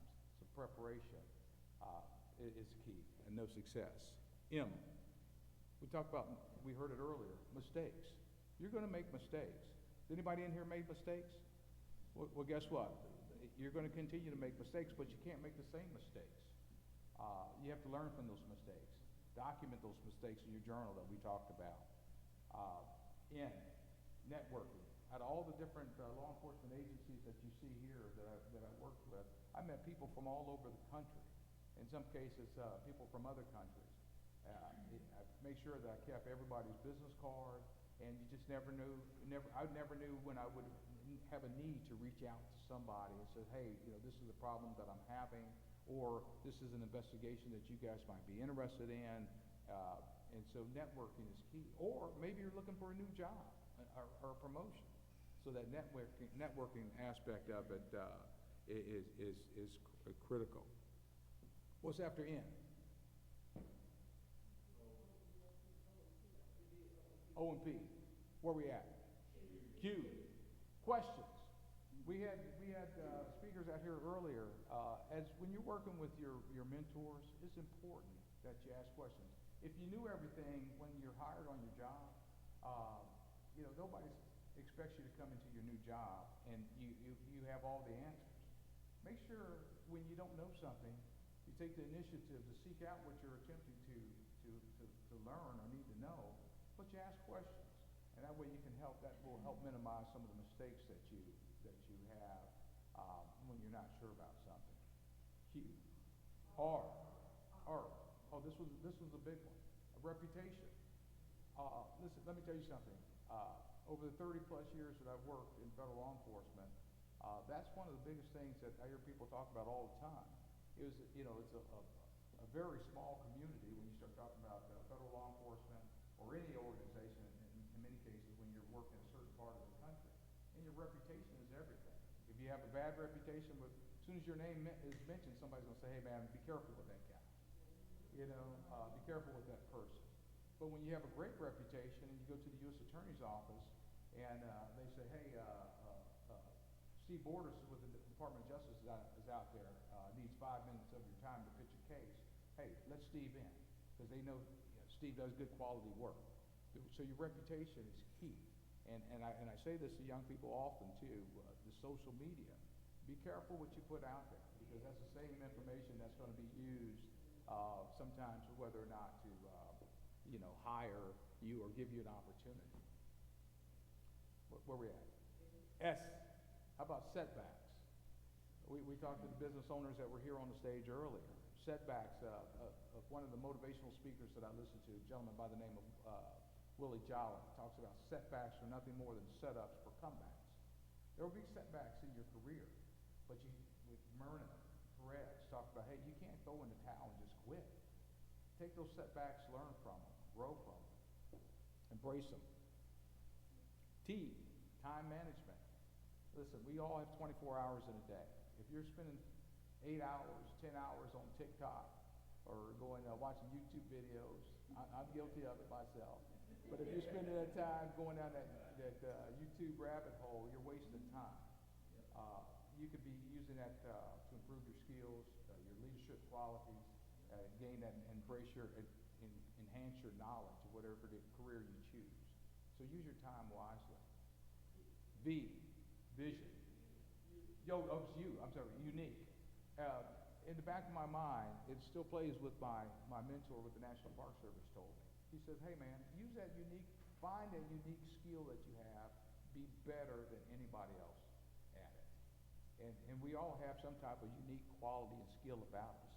So find your skill, your uniqueness, and embrace it and utilize it to your advantage. V, vision. My college roommate and I had very similar educational backgrounds. We were both in ROTC. We were both criminal justice majors. When I was with the National Park Service, he was hired with the U.S. Forest Service, and we started up as law enforcement rangers, and then we became federal agents. He was with the Department of the U.S. Department of Agriculture, Office of Inspector General, and I was with various agencies. But when we were in college as roommates, we often referred to one another as special agent boarders and special agent boys. You know, we're 19, 20 years old, but we had the vision back then that this was the career field that we wanted to pursue, and we were going to hold each other accountable, and we were going to set out and try to achieve our goals, and we were successful in doing so. W, wisdom. Wisdom comes from experience and knowledge. Seek that wisdom. Talk to people. We talked about earlier, you never know who's sitting there next to you. Utilize your resources. Seek out that wisdom. S. X. Oh, X. Remember I told you guys my senior year, I was studying college algebra, trying to solve for X. And X is the unknown. Yeah, you're going to have setbacks, but there's a lot of things that are going to occur in your life that you don't know. We don't know what tomorrow holds. So just be aware that there's going to be some unknown times in your career that you just have to, if you're prepared for them and you have the belief in yourself, that you can get through them. But remain flexible. Don't be so rigid. Why? Everything I started talking about today with mentorship starts with why only you. It's up to you to pursue your goals and utilize your mentors to realize your dreams. And Z. Z is my favorite. Stands for zebra. Why is that? What color is the zebra? Yeah, black and white. Recognize that in your pursuing your career, everything's not black and white. There's going to be some gray areas. So embrace those gray areas. Don't be so rigid that you can't see black or white. There's going to be some gray areas. Work within those gray areas to live your dreams and work with your mentors to achieve everything that you're setting out to do.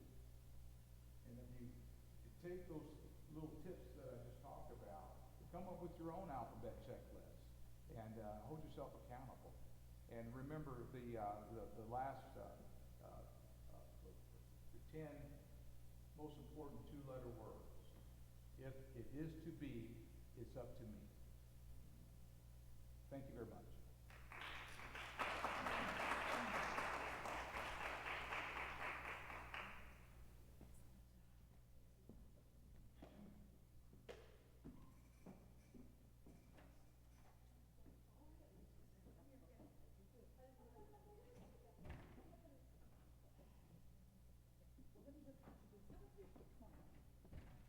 All right, guys, thank you for managing to stay with us and stay awake for the whole summit. And I want to last introduce to you guys somebody you all should know. If you don't, you need to know her, Rachel France. She's with ABAC. She has done an amazing job helping students with placement, their development, their growth. She instituted classes and training monthly to help kids with their resume writing, cover letters. So ABAC is interested in your development and helping you grow, and they brought us this fantastic summit. So I'm going to let Rachel close us out and send us to lunch. Welcome to Rachel. So good afternoon now, everyone. Bear with me. We've had a lot of great speakers, so I do have notes, so bear with me if it looks like I'm reading. I don't want to forget anyone. So first off, I want to thank you all for being here today. Your energy, engagement, and willingness to listen and learn have made this a great experience. I'm grateful to see so many familiar faces through our faculty, staff, and students, and I'm also really excited to see so many new guests on campus. As an ABAC alum and now staff member, I am truly proud of all the work that we do every day, and I'm always excited to be able to share with new and future stallions. To our speakers and panelists, thank you for sharing your expertise and insights with us. Your passion for leadership is evident, and we are all grateful for having had the opportunity to hear your stories, lessons, and strategies. You have inspired us to aim higher, think more critically, and act with more intention. Dr. Brundage, I know she had to leave, but thank you for your warm welcome this morning and for the opportunity to allow such a great group to come to our beautiful campus, even if it is a little rainy. Dr. Rivers and Dr. Mathis-Bertilla, thank you for your continuous and unwavering support of our students. You serve as role models both in and out of the classroom, and we are grateful to have you as part of the ABAC community. You inspire students daily. To our guests and new friends of ABAC, thank you for sharing your time and wisdom with our students. Your real-life examples and experiences not only inspire, but also show our students the incredible possibilities ahead of them as they carve out their own paths. What you've shared empowers them to see the full extent of what they can achieve. To Natalie and Priscilla, the Bridge to Exposure team, I'm so glad that we have had the opportunity to connect. The work that you are doing is invaluable and has given countless students the opportunity and the self-confidence to aim higher. You've made it possible for us to come together today in a way that has exceeded our expectations, so thank you for putting together such a great event. Lastly, I want to highlight all of the great work of our African American Male Initiative. AAMI is a strong group of students that bring a range of diverse interests, perspectives, and experiences to campus. I've been lucky enough to work with AAMI fairly regularly over the last year, and I see the strong focus on leadership and mentorship that is happening daily. To Dr. Rivers again, Dr. Aborashade, AAMI President Anthony McDonald, and the rest of the young men in the organization, thank you for all the work that you do and the positive impact that you have on campus. As you leave here today, I hope you feel empowered to take on new challenges, feel inspired to grow, feel connected to a community of fellow leaders who are here to support and lift each other up. You've already taken the first step towards being the kind of leader who makes a difference, and I have no doubt that each of you will continue to lead with passion, purpose, and integrity. In closing, thank you for being here, for engaging in the discussions, for sharing your perspectives, and for committing to your own leadership development. This conference has been a celebration of all that we can achieve when we come together to learn, grow, and lead. And lastly, I'm going to ask Dr. Rivers to join us one more time. Thank you. Thank you, Rachel. Again, we want to thank you for coming today. Our host, our phenomenal host, our session presenters, thank you. Our community, thank you, community leaders, for coming. And our students from Central Georgia Tech and Dublin High School, thank you for coming. And of course, all the ABAC faculty, staff, and administrators, and as well as our AMI students, thank you all for coming. I'd like to give a special presentation at this time. This conference has been so phenomenal, and I want to ask Miss Natalie and Miss Priscilla to come forward, please. They've been giving out gift bags all morning. It's time for them to receive. So, AMI guys, come on up, ladies. These are phenomenal ladies, I tell you. We started back in what, October planning for this, and they've been giving ever since. So it's time for you to receive. So guys, come on up. AMI loves you, ABAC loves you. And we cannot pay for what you've done today. We cannot pay for your expertise that you brought today and the passion you brought today.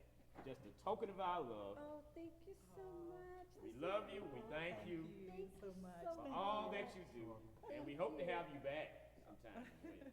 Yes, and hopefully it's not gonna be raining next time. Right. So students, one last chance to give away our guest students, okay? And we have a giveaway for you. If you can tell me the answer to this question. Our visiting students from Dublin High and Central Georgia Tech. What is the name of our ABAC president? Y'all know? Come on, y'all know that now. What is the name of our ABAC president? In progress.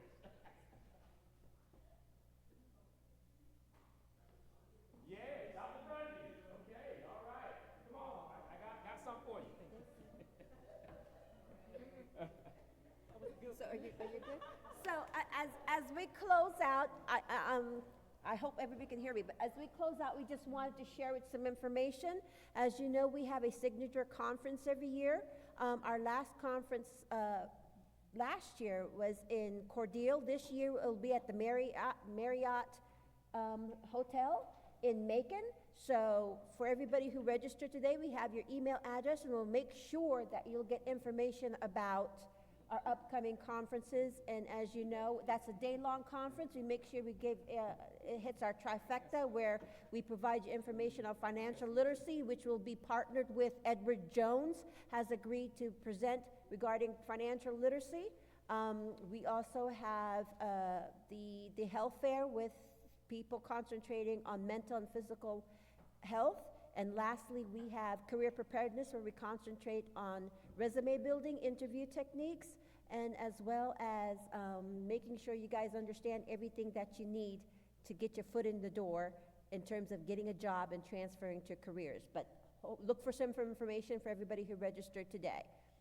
Thank you guys so much. It's been a pleasure. Oh, and we will have internships information as well. MAC, the Metro Atlanta Chamber, will be presenting at the conference, as well as, what is it called, Pinnacle? Yeah, well, they got their Scantron Yeah. there now. So there is a QR code for MAC, Metro Atlanta Chamber, and if you are prepared and you're a college student who is willing to submit your information for internships with the top 30 companies in Atlanta, please, before you submit it, review everything. Make sure you look for the spellings and, do your best before you submit your information to register for one of these 30 internships to some of the top 30 companies in Metro Atlanta. But the QR code is out there, and we also have a QR code that you can scan to get our newsletter. And our newsletter, we put out regular information about some internship opportunities that you may partake in. So when we get information out, we try to get it as fast as we can to our audience and participants. And just one thing, guys, about the internships, it's one application. It goes to all 30 companies. It's like the college One app. application, yeah. You start an application. Once your application is in there, you can apply to as many companies as you want. As long as you start the app and they have more companies joining, you'll automatically get an alert saying we have new companies, and it's your decision whether or not you want to join. And this is Arthur Blanks Foundation, MAC. They work with us exclusively. That is a code just for Bridge to Exposure. If you apply, they share it with us, and they'll help track your information. And they can assist you get jobs with these 30 Fortune 500 companies like Delta, Coca-Cola. Need I say more? The only catch, please, before you submit something, let somebody review it. People have submitted things and they've had typos, grammar problems.